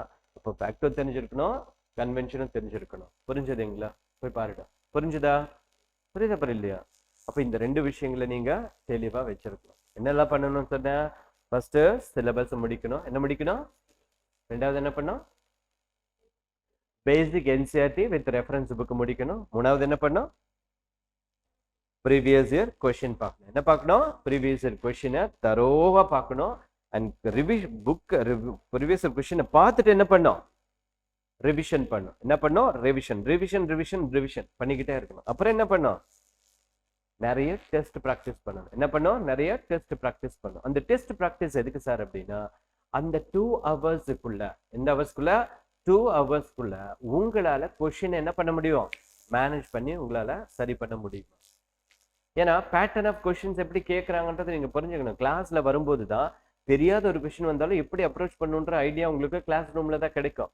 அந்த டைமுக்குள்ள மேனேஜ் பண்றக்கூடிய ஐடியா கிளாஸ் ரூம்ல தான் கிடைக்கும். ஒரு தப்பை எப்படி சரி பண்ணணும்ன்றது எங்க தான் கிடைக்கும்? கிளாஸ் ரூம்ல தான் கிடைக்கும். ஃபார் எக்ஸாம்பிள் ஒரு கொஸ்டின் இருக்கு, ஒரு கொஸ்டின்ல 2 ஸ்டேட்மெண்ட் ரைட்டு, 2 ஸ்டேட்மெண்ட் தப்பு. என்ன பண்றது? தொடலாமா வேணாமா அப்படின்னு ஒரு ஐடியா இருக்கும், யோசிக்கும். உங்களோட கெஸ் ஒர்க் எப்படி வேலை செய்யுதுன்றது உங்களுக்கு தெரியல. அப்ப அந்த கெஸ் ஒர்க் நம்ம எங்க டெஸ்ட் பண்ணிக்கலாம்? இங்கே டெஸ்ட் பண்ணி பார்க்கலாம். அப்ப 2 தெரியற மாதிரி எல்லாம் நீ மார்க் பண்ணி வச்சிருக்கணும். ஒரு 10 கொஸ்டின் எனக்கு 2 தான் தெரியுது, 2 ஸ்டேட்மெண்ட் தெரியல. அப்ப அந்த 10 கொஸ்டினை கெஸ் ஒர்க்ல நீ மார்க் பண்ணணும். அப்போ அந்த 10 கொஸ்டின் நீ கெஸ் ஒர்க்ல மார்க் பண்ணது எப்படி ரிசல்ட் வந்திருக்குன்றதை நீ இங்கேயே செக் பண்ணணும். உங்களுடைய கெஸ் ஒர்க்லாம் கரெக்டா வருதா இல்லையா? 10க்கு 8 தப்பு, அப்ப அந்த கெஸ் ஒர்க்கே விட்டுறலாம். 10க்கு ஒரு 7 ரைட்டு, கெஸ் ஒர்க் ட்ரை பண்ணலாம். ஒரு 6 ரைட்டு ட்ரை பண்ணலாம். ஏன்னா நமக்கு 1/3 தானே நெகட்டிவ். ஆமாவா இல்லையா? 1/3 தானே நெகட்டிவ். 6 ரைட்டு 4 தப்பாயிடுச்சு. 4க்கு 1.5 கொஸ்டின் மைனஸ் ஆகும், அவ்வளவுதான். உங்களுக்கு எனி பார்த்தாலும் 4 கொஸ்டின் லாபம் தான். புரிஞ்சுதா? அப்ப என்ன பண்ணோம்? கெஸ் ஒர்க் எல்லாம் இங்க ட்ரை பண்ணோம். அப்ப அதெல்லாம் ட்ரை பண்றதுக்கான ஒரு பிளேஸ் தான் என்னதுங்க? Test batch. புரிஞ்சுதுங்களா? அப்ப நீங்க என்ன பண்ணோம்? டெஸ்ட் ப்ராக்டிஸ் பண்ணணும். என்ன பண்ணோம்? டெஸ்ட் ப்ராக்டிஸ் பண்ணணும். இதெல்லாம் முடிச்சதுக்கு அப்புறம் இன்னொரு விஷயம், முக்கியமான ஒரு விஷயம் இருக்கு. என்ன விஷயம் இருக்கு? Current affairs. என்ன விஷயம்? Current affairs. Current affairs finger டிப்ஸ்ல வச்சிருக்கணும். கரண்ட் அஃபேர்ஸ் எங்க வச்சிருக்கணும்? ஃபிங்கர் டிப்ஸ்ல வச்சிருக்கணும். எப்படி? அப்போ ஃபர்ஸ்ட் ஒரு 3, நீங்க எல்லாம் புதுசா ஸ்டார்ட் பண்றீங்க. அப்போ ஃபர்ஸ்ட் ஒரு 3-4 மந்த்ஸ் நீங்க கண்டிப்பா கன்வென்ஷனை முடிக்கணும் ஓரளவுக்கு. So economy, environment, science and tech, இந்த மாதிரியான கன்வென்ஷனை முடிக்கணும். அதுக்கப்புறம் நீங்க கரண்ட் அஃபேர்ஸ்க்குள்ள போகணும். எடுத்துலேயே நீங்க கரண்ட் அஃபேர்ஸ் போனீங்கன்னா ஒன்றும் புரியாது, தேவையில்லாம டைம் நிறைய போகும். ஓகே, அப்போ கொஞ்சம் கன்வென்ஷனை முடிச்சுட்டு கரண்ட் அஃபேர்ஸ்க்கு போயிடணும். அப்புறம் கரண்ட் அஃபேர்ஸ் அப்டேட் பண்ணிட்டே வரணும். எக்ஸாம் ஹாலுக்கு போற நேரத்துல உங்களுடைய கரண்ட் அஃபேர்ஸ் அப்படின்றது உங்களுடைய ஃபிங்கர் டிப்ஸ்ல வச்சிருக்கணும். ஏன்னா உங்களுடைய பிலிம்ஸ்க்கு மட்டும் இல்ல, உங்களுடைய மெயின் எக்ஸாமினேஷன் எல்லாம் நீங்க புரிஞ்சுக்கணும். உங்களுடைய மெயின் எக்ஸாமினேஷன் ஜிஎஸ்ல பேப்பர் 1, பேப்பர் 2, பேப்பர் 3, பேப்பர் 4ன்னு பார்த்த ஞாபகம் இருக்குங்களா? அந்த ஜிஎஸ்ல 80% ஆஃப் கொஸ்டின்ஸ் மெயின்ஸ்ல கரண்ட் அஃபேர்ஸ் தான், வேற ஒண்ணுமே கிடையாது. நீங்க நிறைய 10 புக்கு 20 புக்கு எல்லாம் படிக்கணுன்ற அவசியமே கிடையாது.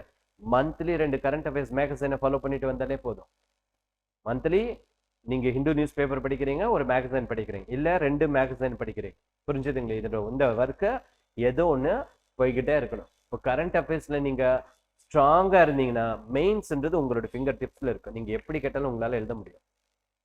அப்ப மெயின்ஸுக்கு பிறகு இது வந்து நான் இவ்வளவு நேரம் சொல்லிட்டு இருக்கிறது பிலிம்ஸ். இவ்வளவு நேரம் சொல்லிட்டு இருந்தது பிலிம்ஸுக்கு எப்படி ப்ரிப்பேர் பண்ணணும். என்னென்ன சொன்ன ஸ்டெப் சொல்லுங்க. ஃபர்ஸ்ட் ஸ்டெப் என்னது? சிலபஸை தரவா பண்ணியிருக்கணும், எப்பவுமே கையில வச்சிருக்கணும். ரெண்டாவது ஸ்டெப் என்னது? Basic NCERT with reference book. Okay, இதை படிக்கணும். மூணாவது என்னது? Previous year question with revision. Okay, அடுத்தது நாலாவது என்னது? Question paper. ஓகே, நிறைய ப்ராக்டிஸ் பண்ணியிருக்கணும் கொஸ்டின் பேப்பர். அஞ்சாவது முக்கியமான ஒரு ஒர்க் என்ன சொல்லியிருக்கேன்? கரண்ட் அஃபேர்ஸ் உங்களுடைய ஃபிங்கர் டிப்ஸ்ல வச்சிருக்கணும். இந்த 5 விஷயங்களை நீங்க பண்ணணும். இப்படி பண்ணும்போது தான் நம்மளால என்ன பண்ண முடியும்? ப்ரிலிம்ஸை கிளியர் பண்ண முடியும். இது ஃபர்ஸ்ட். இந்த ஓரியன்டேஷன் தெளிவா இருக்கணும். இதுல எங்கேயுமே ஜிக்ஸாக் ஆயிடக்கூடாது. புரிஞ்சுதுங்களா? டைலமா வரக்கூடாது. ஸோ ஒரு விஷயத்த முடிவு பண்ணா அதுல போய்கிட்டே இருக்கணும். ஒண்ணு. ஓகே, அதே மாதிரி மெயின் எக்ஸாமினேஷன். அந்த மெயின் எக்ஸாமினேஷன் ரொம்ப ஈஸியான ஒரு விஷயம். என்ன அப்படின்னா, எப்படி நீங்க பிலிம்ஸுக்கு அப்ரோச் பண்ணீங்களோ அதே தான் மெயின்ஸுக்கும். மெயின்ஸுக்கு நீங்க என்ன பண்ணணும்னா, கரண்ட் அஃபேர்ஸை நீங்க எப்பவுமே ஸ்ட்ராங்கா வச்சிருக்கணும்னு சொல்லியிருக்கேன். ரெண்டாவது, லாஸ்ட் ஜிஎஸ் பொறுத்தவரையிலுமே லாஸ்ட் 6 இயர்ஸ் அட்லீஸ்ட் எத்தனை years 6 years last 6 years question பேப்பரை ஜிஎஸ்ல லாஸ்ட் 6 இயர் கொஸ்டின் பேப்பரை நீங்க என்ன பண்ணும் தரோ பண்ணணும். கடந்த 6 ஆண்டுகளில் ஜிஎஸ் 1ல எப்படி கொஸ்டின் வந்திருக்கு, ஜிஎஸ் 2ல எப்படி கொஸ்டின் வந்திருக்கு, ஜிஎஸ் 3ல எப்படி கொஸ்டின் வந்திருக்கு, ஜிஎஸ் 4ல கொஸ்டின் எப்படி வந்திருக்கு. முதல்ல கொஸ்டின் பேப்பரை, ஏன்னா ஆல்ரெடி நீ பிலிம்ஸுக்கே கொஸ்டின் கரண்ட் அஃபேர்ஸ் எல்லாம் தரவா இருக்கீங்க, ஓரளவுக்கு தரவு பண்ணியிருப்பீங்க. இப்போ கரண்ட் அஃபேர்ஸ் சப்ஜெக்ட் ஓரளவுக்கு எல்லாம் உங்களுக்கு எல்லாமே ஃபெமிலியரா இருக்கும், எல்லா சப்ஜெக்டும் ஓரளவுக்கு தெரிஞ்சது தான். இப்போ ஸ்ட்ரைட்டா நீங்க என்ன பண்ணலாம், ப்ரீவியஸ் இயர்ல Tamil mains GS paper 1 paper 2 paper 3 paper 4 papers உடைய 6 இயர்ஸ் அட்லீஸ்ட் 6 இயர்ஸ் கொஸ்டின் பேப்பரை தரோ பண்ண பார்க்கணும். திருப்பி திருப்பி திருப்பி திருப்பி திருப்பி திருப்பி திருப்பி பார்க்கணும். இப்ப திருப்பி திருப்பி திருப்பி திருப்பி திருப்பி திருப்பி திருப்பி திருப்பி கொஸ்டின் பேப்பரை பார்த்ததுக்கு அப்புறம் உங்களுடைய கரண்ட் அஃபேர்ஸ், அதுக்கப்புறம் உங்களுடைய கரண்ட் அஃபேர்ஸ் எப்படி இருக்கணும், மெயின்ஸ் பாயிண்ட் ஆஃப் வியூல உங்களுடைய கரண்ட் அஃபேர்ஸ் அப்ரோச் இருக்கும். ஈவன் அதை நீங்க முன்னாடியே பண்ணாலும் நல்லதுதான், புரிஞ்சுதுங்களா? இல்ல டைம் கிடைக்கல அப்படின்னா பிலிம்ஸ் முடிச்சா கூட அதுக்கப்புறம் நீங்க என்னதுங்க கொஸ்டின் பேப்பரை பார்த்து அந்த பாயிண்ட் ஆஃப் வியூல உங்களுடைய கரண்ட் அஃபேர்ஸை கொண்டு போகும். ஆல்ரெடி எல்லா கரண்ட் அஃபேர்ஸ் நீங்க படிச்சிருப்பீங்க, இங்க கொஞ்சம் எக்ஸ்பேண்ட் பண்ணுவீங்க, அவ்வளவுதான் விஷயம். என்ன பண்ணுவீங்க, எக்ஸ்பேண்ட் பண்ணி படிச்சுக்கிட்டே போவீங்க, மெயின்ஸ் பாயிண்ட் ஆஃப் வியூல படிச்சுட்டு போவீங்க. புரிஞ்சுதுங்களா? அப்போ என்ன பண்ணும், last 10 years 6 years GS mains question பேப்பரை பார்க்கணும் ஃபர்ஸ்ட். ரெண்டாவது முக்கியமான விஷயம், மெயின்ஸ்ல வரக்கூடிய எக்ஸ்ட்ரா சிலபஸ். ப்ரிலிம்ஸ்ல நம்ம கொஞ்சம் கவரப் கம்மியா தான் இருக்கும். மெயின்ஸ்ல என்ன இருக்கும், எக்ஸ்ட்ரா எத்திக்ஸ் இருக்கும், வேர்ல்ட் ஹிஸ்டரி இருக்கும், கவர்னன்ஸ் இருக்கும். எத்திக்ஸ் இருக்கு, வேர்ல்ட் ஹிஸ்டரி இருக்கு, கவர்னன்ஸ் இருக்கு, புரிஞ்சுதுங்களா? இன்டர்னல் செக்யூரிட்டி இருக்கு, என்ன இருக்கு, இன்டர்னல் செக்யூரிட்டி இருக்கு. இதுல வந்து மெயின்ஸ்ல எக்ஸ்ட்ரா இருக்கு. மெயின்ஸ்ல ஒரு 4-5 டாபிக் எக்ஸ்ட்ரா இருக்கு. அப்போ மெயின்ஸ்ல வரக்கூடிய அந்த 4 டாபிக் 5 டாபிக்கை கம்ப்ளீட் பண்ணணும். அதை கம்ப்ளீட் பண்ணணும், அதை நீங்க முன்னாடியே கம்ப்ளீட் பண்ணிடுவீங்க. ஓகே, பட் எல்லாத்தையுமே அந்த லாஸ்ட் 6 இயர்ஸ் ஜிஎஸ் கொஸ்டின் பேப்பரை பார்த்து அந்த கொஸ்டின் பேப்பருக்கு எப்படி ஒரு ஆன்சர் பண்ண முடியுமான்றதை நீங்க ப்ராக்டிஸ் பண்ணணும் ஃபர்ஸ்ட். ஓகே, ரெண்டாவது என்ன பண்ணணும்னா அந்த வருஷம், இப்போ அந்த லாஸ்ட் 6 இயரை பார்த்தா தான் வர்ற வருஷத்துல என்ன கேட்பாங்கன்றதை நம்மளால அசியூம் பண்ண முடியும். இந்த லாஸ்ட் 6 இயர் கொஸ்டின் பார்த்தா தான் வரக்கூடிய இயர்ல எப்படி கொஸ்டின் கேட்பாங்கன்றதை நம்மளால என்ன பண்ண முடியும், அந்த கெஸ் ஒர்க்குக்கு வரணும்னாலே அப்பதான் நம்ம கொஸ்டின் பார்த்தா தான் வரும். அப்ப அந்த கொஸ்டினை பார்த்ததுக்கு அப்புறம் உங்களுக்கு ஆட்டோமேட்டிக்கா மைண்ட்ல என்ன ஆயிடும், எல்லாமே இன்செர்ட் ஆயிடும், புரிஞ்சுதுங்களா? ஓகே, அப்ப இது கொஸ்டின் வரலாம், இது கொஸ்டின் வரலாம், இப்படி வரலாம், இப்படி வரலாம், இப்படி வரலான்ற அந்த மைண்ட் செட் வந்துடும். அப்ப நீ கரண்ட் அஃபேர்ஸ் படிக்கும் போதே நீ என்ன பண்ணிடுவேன், மெயின்ஸ் பாயிண்ட் ஆஃப் வியூல படிக்க ஆரம்பிச்சிடுவேன், மெயின்ஸ் பாயிண்ட் ஆஃப் வியூல படிக்க ஆரம்பிச்சிடுவேன், புரிஞ்சுதுங்களா? இது எல்லாத்துக்கும் மேல மெயின்ஸ் அப்படின்றது என்ன தெரியுமா, ரைட்டிங் ப்ராக்டிஸ் தான். என்ன ப்ராக்டிஸ்? ரைட்டிங் ப்ராக்டிஸ் தான். எவ்வளவுதான் நீங்க படிச்சா கூட மெயின்ஸ்ல எவ்வளவு எழுதுனீங்கன்றதா விஷயம். அட்லீஸ்ட் ஒரு 10-20 டெஸ்டாவது நீங்க எழுதினாதான் உங்களுக்கு மெயின்ஸ் ஆன்சர் ரைட்டிங் ப்ராக்டிஸ் அங்க மெயின்ஸ்ல போய் எழுதவே முடியும். உங்களால மினிமம் எத்தனை டெஸ்டாவது எழுதிருக்கணும், ஒரு 20-25 டெஸ்டாவது நீங்க ப்ராக்டிஸ் பண்ணாதான். அந்த 10 டெஸ்ட் எழுதுற வரைக்குமே உங்களுக்கு ஒரு ஆன்சர் ரைட்டிங் வராது. அந்த 10 டெஸ்ட் தாண்டும் போதுதான் அந்த ஆன்சர் ரைட்டிங் ப்ராக்டிஸே வரும் உங்களுக்கு. ஒரு விஷயம், ஒரு கொஸ்டின் கேட்டாங்க, அந்த கொஸ்டினை வித்தின் 10 மினிட்ஸ்ல அதை அரேஞ்ச் பண்ணி நம்ம என்ன பண்ணோம், ஆன்சர் பண்ணணும். அந்த ஸ்கில் எப்படி வளரும், பை ப்ராக்டிஸ் மட்டும்தான், பை ப்ராக்டிஸ் தான். மெயின்ஸ்ன்றது கம்ப்ளீட்டா ப்ராக்டிஸ் மட்டும்தான், புரிஞ்சுதுங்களா? இது வந்து ஜிஎஸ்க்கான அப்ரோச். ஆப்ஷனல் அப்படின்னு ஒண்ணு இருக்கு. என்ன இருக்கு, ஆப்ஷனல். ஆப்ஷனல் இன்னும் ஈஸி ஜிஎஸ் விட.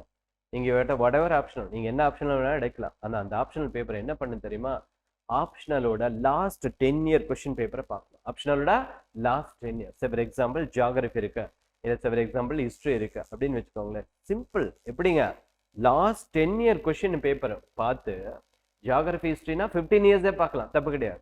ஏன்னா அதெல்லாம் மாறவே மாறாது அதிகமா. இப்போ மற்ற சப்ஜெக்ட்ஸ் தான் மாறும். ஓகே, அதுல பொலிட்டிக்கல் சயின்ஸ் அப்படின்னா ஃபர்ஸ்ட் பேப்பர் மாறாது, செகண்ட் பேப்பர் தான் மாறும். அந்த ஃபர்ஸ்ட் பேப்பரை நீங்க 10 இயர்ஸ் பார்க்கலாம், செகண்ட் பேப்பர் ஃபுல்லா கரண்ட்ல தான் வரும். ஓகே, அந்த மாதிரி பேப்பருக்கு தகுந்த மாதிரி மாறும். எந்த பேப்பரா இருந்தாலும் லாஸ்ட் 10 இயர் கொஸ்டின் பேப்பரை நீங்க பார்க்கணும். 10 இயர்ஸ் கொஸ்டின் பேப்பரை தரோ பண்ணணும். கொஸ்டின் பேப்பரை முதல்ல தரோ பண்ணணும், புரிஞ்சதுங்களா? அந்த லாஸ்ட் 10 இயர் கொஸ்டினுக்கு நீங்க ஆன்சர் பண்ணணும், லாஸ்ட் 10 இயர் கொஸ்டின்ஸுக்கு ஆன்சர் பண்ணணும், புரிஞ்சுதா? அதுக்கப்புறம் வரக்கூடிய வருஷத்துல அந்த கொஸ்டின் இல்லாம என்ன கொஸ்டின் வரலான்றதுக்கும் நீங்க சிலபஸை வச்சு என்ன பண்ணும், கவர் அப் பண்ணும். சிலபஸ் எதுவுமே சிலபஸ் தான், மெயின்ஸுமே என்னது சிலபஸ் தான். ஆப்ஷனல் சிலபஸை முதல்ல எடுத்து வச்சிடணும். சிலபஸ்ல ஒவ்வொரு வேர்டுக்குமே ஒரு 10 பாயிண்ட்ஸ் நம்ம கலெக்ட் பண்ணணும். பிளஸ் ப்ரீவியஸ் இயர் கொஸ்டினை பார்க்கணும், பிளஸ் ப்ரீவியஸ் இயர் கொஸ்டினை பார்க்கணும். இந்த 2 ஒர்க்கையும் நம்ம முடிக்கணும். ஆட்டோமேட்டிக்கா ஆப்ஷனல் என்ன ஆயிடும், உங்களுக்கு கவர் ஆயிடும். இதுல என்ன அப்படின்னா, பெரும்பான்மையான மக்கள் என்ன பண்றது இல்லைன்னா, இந்த ப்ரீவியஸ் இயர் கொஸ்டினை சரியா ஒர்க் பண்றது. பெரும்பான்மையான மக்கள் புக்கெல்லாம் கண்டபடி படிப்பாங்க, டீப்பா படிப்பாங்க, நிறைய படிப்பாங்க, வைடா படிச்சுட்டு இருப்பாங்க. ஆனா அந்த ப்ரீவியஸ் இயர் கொஸ்டின் ஒர்க் அவங்க என்ன பண்றது இல்ல, சரியா பண்றது. அப்படி பண்ணாதனால என்ன ஆயிடுதுன்னா, ஓரியன்டேஷன் என்ன ஆயிடுது, மிஸ் ஆயிடும். அவன் வந்து எதனோ இப்படி இதுதான் கேட்பாங்கன்னு போயிட்டு இருப்பான். ஆனா எதை கேட்பாங்கன்றத தெளிவா கண்டுபிடிக்கணும். அது கண்டுபிடிக்கிறதுக்கு ஒரே வழி என்னது, ப்ரீவியஸ் இயர் கொஸ்டின் மட்டும்தான். அது பிலிம்ஸ் ஆனாலும் சரி, மெயின்ஸ் ஆனாலும் சரி. புரியுதுங்களா? அப்ப அந்த ப்ரீவியஸ் இயர் கொஸ்டின் அப்படின்றது பிலிம்ஸுக்கும் சரி, மெயின்ஸுக்கும் சரி, நீங்க தரோவா கையில படிச்சிருக்கணும். புரிஞ்சுதுங்களா? நீங்க அப்படி பண்ணீங்கன்னா மட்டும்தான் இந்த ஃபீல்டில் நம்ம ஈஸியா ஓவர் கம் பண்ண முடியும். புரிஞ்சுதா? ஓகே. ஸோ இதெல்லாம் வந்து நான் உங்களுக்கு இதை எப்படி நம்ம வந்து இதை படிக்கணும் அப்படின்னு நான் உங்களுக்கு சொல்லியிருந்தேன். இப்போ இந்த படிக்கிறதுக்கு சில குவாலிட்டிஸை நம்ம வந்து கொண்டு வரணும். அது என்ன குவாலிட்டிஸ் அப்படின்றது மட்டும் நான் அவுட்லைன் சொல்லிடுறேன். ஏன்னா இவ்வளோ விஷயங்களை பண்ணக்கூடிய நாம இவ்வளோ விஷயங்கள் பண்றோம், அவ்வளோ சப்ஜெக்ட்ஸை நம்ம படிக்கிறோம். இது ஒரு பெரிய ஜேர்னி. நம்ம நினைக்கிற மாதிரியான ஒரு 2 மாசம் 3 மாசம் ஜேர்னி கிடையாது. இது ஒரு பெரிய லாங் ஜேர்னி. புரிஞ்சுதுங்களா? சில பேருக்கு 1 வருஷம் எடுக்கலாம், சில பேருக்கு 2 வருஷம் எடுக்கலாம், சில பேருக்கு 3 வருஷம் கூட எடுக்கலாம். ஸோ அந்த ஜேர்னி அப்படின்றது it's not a easiest journey. புரிஞ்சுதுங்களா? அப்போ அந்த ஜேர்னியில நம்ம சக்சஸ் பண்ணணும் அப்படின்னா ஃபர்ஸ்ட் சில குவாலிட்டிஸை நம்ம வளர்த்துக்கணும். அதாவது ஒரு விஷயத்துக்கு போறதுக்கு முன்னாடி நாம நம்மளை தயார் பண்ணணும். நம்மள என்ன பண்ணோம், தயார் பண்ணணும். அப்ப என்ன குவாலிட்டிஸை நம்ம கொண்டு வரணும் அப்படின்னா, ஃபர்ஸ்ட் வந்து பாத்தீங்க அப்படின்னா, ஃபர்ஸ்ட் வந்து நாலேஜ் கெதர் பண்றது. என்ன கெதர் பண்றது? நாலேஜ். இது வந்து ஒரு ஆப்வியஸான ஒரு குவாலிட்டி தான். புரிஞ்சுதுங்க? பிலிம்ஸ் ஆனாலும் சரி, மெயின்ஸ் ஆனாலும் சரி, ஈவன் யூபிஎஸ்சியை பொறுத்தவரையிலுமே நீங்க நாலேஜ் அக்வயர் பண்ணுன்றதுல ஆர்வமா இருக்கணும். என்னைக்குமே ஒரு விஷயத்தை தெரிஞ்சுக்கிறதுல என்னைக்குமே ஆர்வத்தை காமிக்கணும். ஒரு விஷயத்தை தெரிஞ்சுக்கிறதுல. புரிஞ்சுதுங்களா? நாட் ஓன்லி சப்ஜெக்ட் ஆனாலும் சரி, எந்த விஷயமானா இருந்தாலும் ஒரு விஷயத்தை தெளிவா தெரிஞ்சிருக்கணும், ஆர்வமாகவும் இருக்கணும். இப்படி இந்த ஒரு இதை நீங்க வச்சுக்கிட்டீங்கன்னா மட்டும்தான் இதுல சக்சீட் பண்ண முடியும். ஸோ நாலேஜ் அப்படின்றது ஒரு எசென்ஷியல் கேரக்டர். அப்படி நாலேஜ் வளரும் போதுதான் உங்களால மெயின்ஸ்ன்றதுல சாதாரணமா இருக்கு. மெயின்ஸ் பாத்தீங்கன்னா உங்களுக்கு நாலேஜ் பாயிண்ட்ஸ் உள்ள இருந்தாதான் உள்ள கொட்டும், வெளியில வரும். பாயிண்ட்ஸ் உள்ள இல்லைன்னா என்ன வராது, வெளியில எந்த பாயிண்ட்டும் வராது நமக்கு. அப்போ அந்த அளவுக்கு நாலேஜ் கேதர் பண்ணணும். அது நீங்க நல்லா புரிஞ்சுக்கணும். ரெண்டாவது என்ன அப்படின்னு பாத்தீங்கன்னா, கம்யூனிகேஷன் ஸ்கில் ஓரளவுக்கு நல்லாவே இருக்கணும். Particularly writing skill. என்ன ஸ்கில்? Writing skill. நமக்கு மெயின்ஸை பொறுத்தவரையிலுமே ரைட்டிங் ஸ்கில் தான் இம்பார்ட்டன்டான ஒரு ஸ்கில். அதே மாதிரி லிசனிங் ஸ்கில்லும் ரொம்ப முக்கியம். இப்போ கிளாஸ் எடுக்கிறாங்க அப்படின்னா பாதி பேர் கிளாஸ் எடுக்கும்போதே கிராஸ் பண்ணி அதுலயே படிச்சிருவான். புரிஞ்சுதுங்களா? அப்போ அந்த லிசனிங் அப்படின்றது ரொம்ப ரொம்ப இம்பார்ட்டன்டான ஒரு விஷயம். புரிஞ்சுதுங்களா? நல்லா அப்சர்வ் பண்ணணும், நல்லா லிசன் பண்ணணும். ஸோ படிக்கும்போது கிளாஸ் எடுத்துட்டு இருக்கும்போது நான் ஆகட்டும், மற்ற ஸ்டாஃப் ஆகட்டும் வந்து கிளாஸ் எடுத்துட்டு இருக்கும்போது நீங்க என்ன பண்ணக்கூடாது, உங்களுடைய கான்சென்ட்ரேஷனை டிவியேட் பண்ணிட்டு இருக்க கூடாது. அப்போ நீங்க இந்த கிளாஸ் ரூம்ல எப்படி இருக்கணும் அதை நீங்க ஃபாலோ பண்ணணும். ஃபார் எக்ஸாம்பிள் என்ன அப்படின்னா, ஒரு கிளாஸ் ரூம்ல ஒரு ஆக்டிவா இருக்கணும் அப்படின்னா நம்ம என்ன பண்ணணும், முதல்ல ஃபர்ஸ்ட் ஆஃப் ஆல் என்னதுங்க, நம்ம ஃப்ரெஷ்ஷாக இருக்கணும். நம்ம எப்படி இருக்கணும், ஃப்ரெஷ்ஷாக இருக்கணும். ஃபார் எக்ஸாம்பிள் நைட்டு ஃபுல்லாக தூங்கல, கிளாஸ்ல வந்து நம்மளால ஆக்டிவா இருக்க முடியுமா? சாப்பிடல, கிளாஸ்ல ஆக்டிவா இருக்க முடியுமா? சொல்லுங்க பார்ப்போம். இல்லை நமக்கு வேற பல பிரச்சனைகள், அந்த பிரச்சனைகளே திங்க் பண்ணிட்டு இருந்தா கிளாஸ்ல ஆக்டிவா இருக்க முடியுமா? கிடையாது. நம்மளால கிளாஸ்ல என்ன பண்ண முடியாது, ஆக்டிவா இருக்க முடியும். ஏன் நம்ம வயிறு முட்டை சாப்பிட்டுட்டு வந்து உட்கார்ந்தாலும் கிளாஸ்ல ஆக்டிவா இருக்க முடியுமா? முடியாது. அப்போ இது எல்லாத்த கரெக்டா நீங்க கொண்டு வரணும். தூங்குற நேரத்துல சரியா தூங்கணும், படிக்கிற நேரத்துல சரியா படிக்கணும். புரிஞ்சுதுங்களா? ஸோ கிளாஸ்ல லிசன் பண்ண நேரத்துல சரியா நீங்க லிசன் பண்ணணும். அப்போ கிளாஸ் ரூமுக்கு வரும்போது நீங்க ஆக்டிவா இருக்கணும். அதுக்கு என்ன பண்ணும், ஃபுல்லா இல்லையா, ஒரு ஆஃப் சாப்பிடணுமா, ஆஃப் சாப்பிட்டுட்டு வரணும். ஹெல்த்தியா, அதாவது நிறைய சாப்பாடு சாப்பிட்றதுக்கும் ஒரு ஹெல்த்தியான ஐட்டம்ஸ் கொஞ்சம் சாப்பிட்றதுக்கும் வித்தியாசம் இருக்கு. புரிஞ்சுதுங்களா? அப்போ ஹெல்த்தியா நீங்க என்ன பண்ணும், சாப்பிட்டுட்டு வரணும். ஏன்னா ஹெல்த்தியா சாப்பிட்டாதான் எல்லாம் என்ன ஆகும், வேலை செய்யும். மூளையில காலில இருந்து மண்டை வரைக்கும் என்ன செய்யும், வேலை செய்யும். அப்போ ஹெல்த்தியான ஃபுட் எடுக்கணும். அப்போதான் உங்களால லிசனிங் ஃபர்ஸ்ட் பண்ண முடியும். இல்லை கிளாஸ்ல வந்து நம்ம தூங்கிட்டோன்னு வைங்களேன், என்ன அர்த்தம் இருக்கு, ஒண்ணுமே கிடையாது. புரிஞ்சுதுங்களா? அப்போ first of all listening capacity இருக்கணும், ரைட்டிங் கெப்பாசிட்டி இருக்கணும். இந்த மாதிரியான பேசிக் ஸ்கில் வந்து நீங்க வளர்த்துக்கணும். இன்கேஸ் இல்லைன்னாலும் அதை நீங்க ஃபாலோ பண்ண ஆரம்பிக்கணும். புரிஞ்சதுங்க? ஏன்னா அந்த ஜேர்னி முடியறதுக்குள்ள நீங்க அதை ரெடி ஆகணும். நீங்க இன்டர்வியூ போகும்போது, எங்க போகும்போது, இன்டர்வியூ போகும்போது இந்த ஸ்கில் எல்லாமே இருக்கணும். அதை பார்ப்பான், அவன் பார்த்தோன்னே கண்டுபிடிச்சிருவான். யாரு, மாக் இன்டர்வியூ பண்றவங்க, புரிஞ்சுதுங்களா? அதே மாதிரி லீடர்ஷிப் குவாலிட்டியை நீங்க வளர்த்துக்கணும். ஸோ லீடர்ஷிப் குவாலிட்டின்றது ஒரு ஐஏஎஸ் ஆஃபீஸருக்கு இம்பார்ட்டண்ட்டான ஒரு குவாலிட்டி. ஸோ லீடர்ஷிப் ஆகட்டும் அண்ட் டீம் ஒர்க் ஆகட்டும். ஏன்னா ஒரு டிஸ்ட்ரிக்ட்ல ஒரு ஆஃபீஸர் இருப்பார். ஒரு ஆஃபீஸர், ஒரு ஐஏஎஸ் ஆஃபீஸர் இருக்காருன்னா அந்த ஐஏஎஸ் ஆஃபீஸருக்கு கீழே நிறைய அரௌண்ட் 24 டிபார்ட்மெண்ட்ஸ் இருக்கு. அந்த எல்லா 24 டிபார்ட்மெண்ட்டையுமே ஒருங்கிணைச்சு ஒரு டீம் ஒர்க்காக நீங்க கொண்டு போகணும். அதே சமயத்தில் லீடும் கரெக்டாக இருக்கணும். அப்போ அந்த கெப்பாசிட்டி அன்னைக்கு வராது, இன்னிலிருந்தே நீங்க அதை ஸ்டார்ட் பண்ண கத்துக்கணும். புரிஞ்சுதுங்களா? எல்லா இடத்துலையுமே நீங்க எல்லாருக்கிட்டையுமே கோஆப்ரேட் பண்ணி ஒரு டீம் ஒர்க்காக பண்ண பார்க்கணும் அண்ட் லீடிங்காக பண்ண பார்க்கணும். ஸோ இது எல்லாமே லீடர்ஷிப் குவாலிட்டிஸை நீங்க இன்க்ரீஸ் பண்ணணும். ஓகே, அதே மாதிரி flexibility, adaptability, what ever situation, புரிஞ்சுதுங்களா? அந்த சிச்சுவேஷனை நம்ம என்ன பண்ணோம், அடாப்ட் பண்ணோம். ஒரு ஐஏஎஸ் ஆஃபீஸர் இருப்பார், சடனா ஒரு டிஸ்ட்ரிக்ட் தூக்கி போடுவாங்க, அங்க போய் அவர் என்ன பண்ணி ஆகணும், அடாப்ட் பண்ணி ஆகணும். ஒரு ஐபிஎஸ் ஆஃபீஸர் எங்கேயோ ஒரு டெரரிஸ்ட் இடத்துல போடுவாங்க, அவங்க என்ன பண்ணி ஆகணும், அடாப்ட் பண்ணி ஆகணும். அதெல்லாம் அன்னைக்கு வருமா, இன்னில இருந்தே வந்துடணும். இன்னைக்கு நாம இந்த இடத்துல நம்ம என்ன பண்ணோம், எல்லா விஷயங்களையும் நம்ம ஏத்துக்கணும். எதையுமே நம்ம என்ன பண்ணக்கூடாது, நம்மளுடைய கம்ஃபர்ட் ஜோனுக்குள்ள கொண்டு வரக்கூடாது. ஸோ இருக்கக்கூடிய ஜோனை நம்ம அடாப்ட் பண்ண கத்துக்கணும். ஸோ அதுதான் வந்து கேப்பபிளான ஒரு விஷயம். புரிஞ்சுதுங்களா? ஸோ அடாப்டபிலிட்டி அப்படின்றது இம்பார்ட்டண்ட்டான ஒரு குவாலிட்டி. ஓகே, ஃபிளெக்சிபிலிட்டியா இருக்கணும், அடாப்டபிலிட்டியா இருக்கணும். அதே மாதிரி டிசிஷன் மேக்கிங் ரொம்ப ரொம்ப முக்கியமான விஷயம். ஒரு இடத்துல ஒரு கலவரம் நடக்குதுன்னா ஒரு ஐபிஎஸ் ஆஃபீஸர் அங்கே போயிட்டு யோசிக்கிட்டு இருக்கக்கூடாது. அம்மாவா இல்லையா, இமீடியட்டா என்ன பண்ணும், டிசிஷன் எடுக்கணும். அந்த டிசிஷன் எடுக்கிறது அங்க வராது, இப்பத்துல இருந்தே நீங்க அது என்ன பண்ணிருக்கணும், ப்ராக்டிஸ் பண்ணணும். ஒரு முடிவு எடுக்கிறோம், இப்போ ஓகே நம்ம இது பண்ண போறோம், முடிவு எடுத்துட்டியா, பண்ணிட்டு போயிட்டே இருக்கணும். புரிஞ்சுதுங்களா? அப்போ ஒரு முடிவு எடுக்கிறதுக்கே நம்ம என்ன பண்ணக்கூடாது, யோசிக்க கூடாது. ஸோ அந்த டிசிஷன் மேக்கிங் ஸ்கில் அப்படின்றது ஐஏஎஸ் ஆஃபீஸருக்கு இம்பார்ட்டண்ட்டான ஒரு ஸ்கில் தான். நம்ம ஒரு முடிவு எடுக்க இங்கேயே முடிவு எடுக்க முடியலன்னா அங்க போய் நம்ம என்ன முடிவு எடுக்க போறோம், புரியுதுங்களா? இயர் ஆஃப்டர் நம்ம என்ன பண்ணாலும் தீர்க்கமா யோசிச்சு தீர்க்கமா என்ன பண்ணோம், முடிவு எடுக்கணும். முடிவு எடுத்ததுக்கு அப்புறம் அதை பார்த்து போய்கிட்டே இருக்கணும். எந்த விதத்துல என்ன பண்ணக்கூடாது, டைலமாலாம் இருக்கவே கூடாது. புரிஞ்சுதா புரியலையா?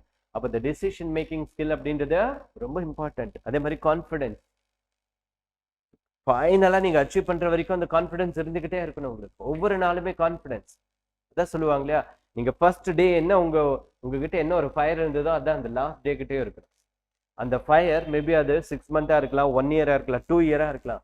ஏன்னா நிறைய ஃபெயிலியர்ஸும் வரும், நிறைய சக்ஸஸும் வரும். புரிஞ்சுதுங்களா? மேபி நம்ம பிலிம்ஸ் பாஸ் பண்ணியிருப்போம், மெயின்ஸ் போயிருக்கோம், இல்லை நம்ம பிலிம்ஸுக்கே போயிருக்கோம், அடுத்த பிலிம்ஸ்க்கு ட்ரை பண்ணுவோம், இல்லை நம்ம இன்டர்வியூ கூட போயிருக்கோம், எகைன் இன்டர்வியூக்கு ட்ரை பண்ணுவோம். புரிஞ்சுதா புரியலையா? அப்போ கான்ஃபிடன்ஸ்ன்றது எந்த இடத்துல நமக்கு என்ன ஆயிடக்கூடாது, லூஸ் ஆயிடவே கூடாது. யாரையும் பார்த்து நமக்கு கான்ஃபிடன்ஸ் வரக்கூடாது. செல்ஃப் கான்ஃபிடன்ஸ் அப்படின்றது என்னைக்குமே இருக்கு. அப்படி இருந்தால் தான் நம்மளால சஸ்டெயின் பண்ண முடியும். ஒருத்தரை பார்த்து தான் கான்ஃபிடன்ஸ் ஆகிறோம்னா அது அப்பப்போதான் வரும் கான்ஃபிடன்ஸ். புரிஞ்சுதா புரியலையா? ஆமா இல்லையா? அப்போ அதுக்காக நம்ம போய் பார்த்துக்கிட்டே இருக்கணும் ஒவ்வொருத்தர் டெய்லி, அப்படி கிடையாது. கான்ஃபிடன்ஸ்ன்றது செல்ஃப் கான்ஃபிடன்ஸ், நமக்குள்ள இருக்கிற அந்த கான்ஃபிடன்ஸ் அப்படின்றது இந்த லாஸ்ட் மினிட் வரைக்கும் எது வந்தாலும் நம்ம அந்த கான்ஃபிடன்ஸை மட்டும் விட்டு கூடாது. அந்த கான்ஃபிடன்ஸ் தான் நம்மளை பில்ட் பண்ணும், கான்ஃபிடன்ஸ் தான் நம்மளை பில்ட் பண்ணும். அதே மாதிரி இமோஷனல் இன்டெலிஜென்ஸ், எமோஷனல் பேலன்ஸ், அதுதான் வேற ஒன்றும் இல்லை. என்ன பேலன்ஸு, எமோஷனல் பேலன்ஸ். முதல்ல உன்னோட எமோஷனல் என்னன்றதை நீ புரிஞ்சுக்கணும். சின்ன சின்ன விஷயங்களுக்கு நீ எமோஷன் ஆகுறியா, சின்ன சின்ன விஷயங்களுக்கு நீ டென்ஷன் ஆகுறியா, சின்ன சின்ன விஷயங்களுக்கு நீ எமோஷனலா இருக்கியா? அப்போ முதல்ல செல்ஃப் கரெக்ஷன் பண்ணு. என்ன பண்ணோம், செல்ஃப் கரெக்ஷன் பண்ணும். நம்ம கிட்ட இருக்கக்கூடிய அந்த எமோஷனலை ஃபர்ஸ்ட் பேலன்ஸ் பண்ண கத்துக்கணும். ஒருத்தர் பார்க்கும்போது ஃபார் எக்ஸாம்பிள் சில பேர் இருப்பாங்க, பணக்காரங்களை பார்த்தா பயங்கரமா பேசுவாங்க, ஏழைகளை பார்த்தா எப்படி பேசுவாங்க, சரியா பேச மாட்டாங்க. புரிஞ்சுதுங்களா? அப்படி இருக்கக்கூடாது. ஸோ நம்மளுடைய பேலன்ஸ் எப்படி இருக்கணும், எல்லாருக்கிட்டையும் ஒரே மாதிரி அப்ரோச் இருக்கு. ஃபர்ஸ்ட் நம்ம கிட்ட இருக்கக்கூடிய எமோஷனலை முதல்ல கரெக்ட் பண்ணணும், அப்புறம் அடுத்தவங்களுடைய எமோஷனலை நம்ம புரிஞ்சுக்கணும். ஒரு ஐஏஎஸ் ஆஃபீஸரா போகும்போது அவர் என்ன பண்ண, அவர் பார்க்க 4 பேர் வருவாங்க. அப்ப 4 பேர் பார்க்க வரும்போது எல்லாருக்கிட்டையுமே அவருடைய அப்ரோச் எப்படி இருக்கணும், ஈக்குவலா இருக்கணும். புரிஞ்சுதுங்களா? ஒருத்தர்கிட்ட எமோஷனலாகவும் ஒருத்தர்கிட்ட நல்லாவும் ஒருத்தர்கிட்ட நல்லா எல்லாமே பேசக்கூடாது. அது மட்டும் இல்லை, சின்ன சின்ன விஷயங்களுக்கு அவர் எமோஷன் ஆகிடக்கூடாது. வாட் எவர் சிச்சுவேஷன் மேக்கம் அவர் எப்படி இருக்கணும், காமா அதை ஹேண்டில் பண்ணும். புரிஞ்சுதுங்களா? அதுக்கு எமோஷனலை பேலன்ஸ் பண்ண கற்றுக்கணும். அடுத்தவங்களுடைய இடத்துல இருந்தும் நம்ம யோசிக்கணும், நம்மளுடைய இடத்துல இருந்தும் நம்ம யோசிக்கணும், அடுத்தவங்களுடைய இடத்துல இருந்தும் அந்த விஷயத்த நம்ம யோசிக்கணும். அப்ப நம்ம கிட்ட இருக்கக்கூடிய அந்த எமோஷனலை முதல்ல ஃபர்ஸ்ட் கண்ட்ரோல் பண்ண கத்துக்கணும், அதை பேலன்ஸ் பண்ண கத்துக்கணும். சின்ன சின்ன விஷயங்களுக்கு நம்ம என்ன கூடாது, எமோஷனல் எல்லாம் ஆகக்கூடாது இந்த ஃபீல்டெல்லாம். புரிஞ்சுதுங்களா? காமா போகும், காமா அப்ரோச் பண்ணும். புரிஞ்சுதா? அப்போ எமோஷனல் இன்டெலிஜென்ஸ் அப்படின்றத இம்பார்ட்டன்டான ஒரு character. Time management it's very essential character. என்னது, டைம் மேனேஜ்மெண்ட். 1 மணி நேரம் வேஸ்ட் ஆனாலும் நமக்கு வேஸ்ட் தான். இந்த ஃபீல்டு இந்த ஜேர்னில அதுக்கு பின்னாடி என்னவோ பண்றீங்க, அதுக்கு முன்னாடி என்னவோ பண்ணியிருப்பீங்க. புரிஞ்சுதுங்க? ஜேர்னி ஸ்டார்ட் ஆயிடுச்சா? அப்ப ஜேர்னி ஸ்டார்ட் ஆயிடுச்சுன்னா அந்த டைம்ல இருந்து 1 மணி நேரம் கூட நம்ம என்ன கூடாது, டைம் வேஸ்ட் ஆகக்கூடாது. டெய்லி காலையில 5 மணிக்கு எந்திரிக்கிறீங்கன்னா 5 மணிக்கு ஆன் டைம்ல நீங்க ரெகுலரா எந்திரிக்கணும். ஒரு நாள் 5 மணிக்கு, ஒரு நாள் 7 மணிக்கு, ஒரு நாள் 8 மணிக்கெல்லாம் எந்திரிக்க கூடாது. ஆன் டைமுக்கு அதே ஃபாலோ பண்ணு. ரெகுலரா நீங்க 8 மணிக்கு தூங்குறீங்க, அல்ல 9 மணிக்கு தூங்குறீங்க, 10 மணிக்கு தூங்குறீங்கன்னா அந்த 10 மணிக்கு ரெகுலரா நீங்க தூங்கணும்.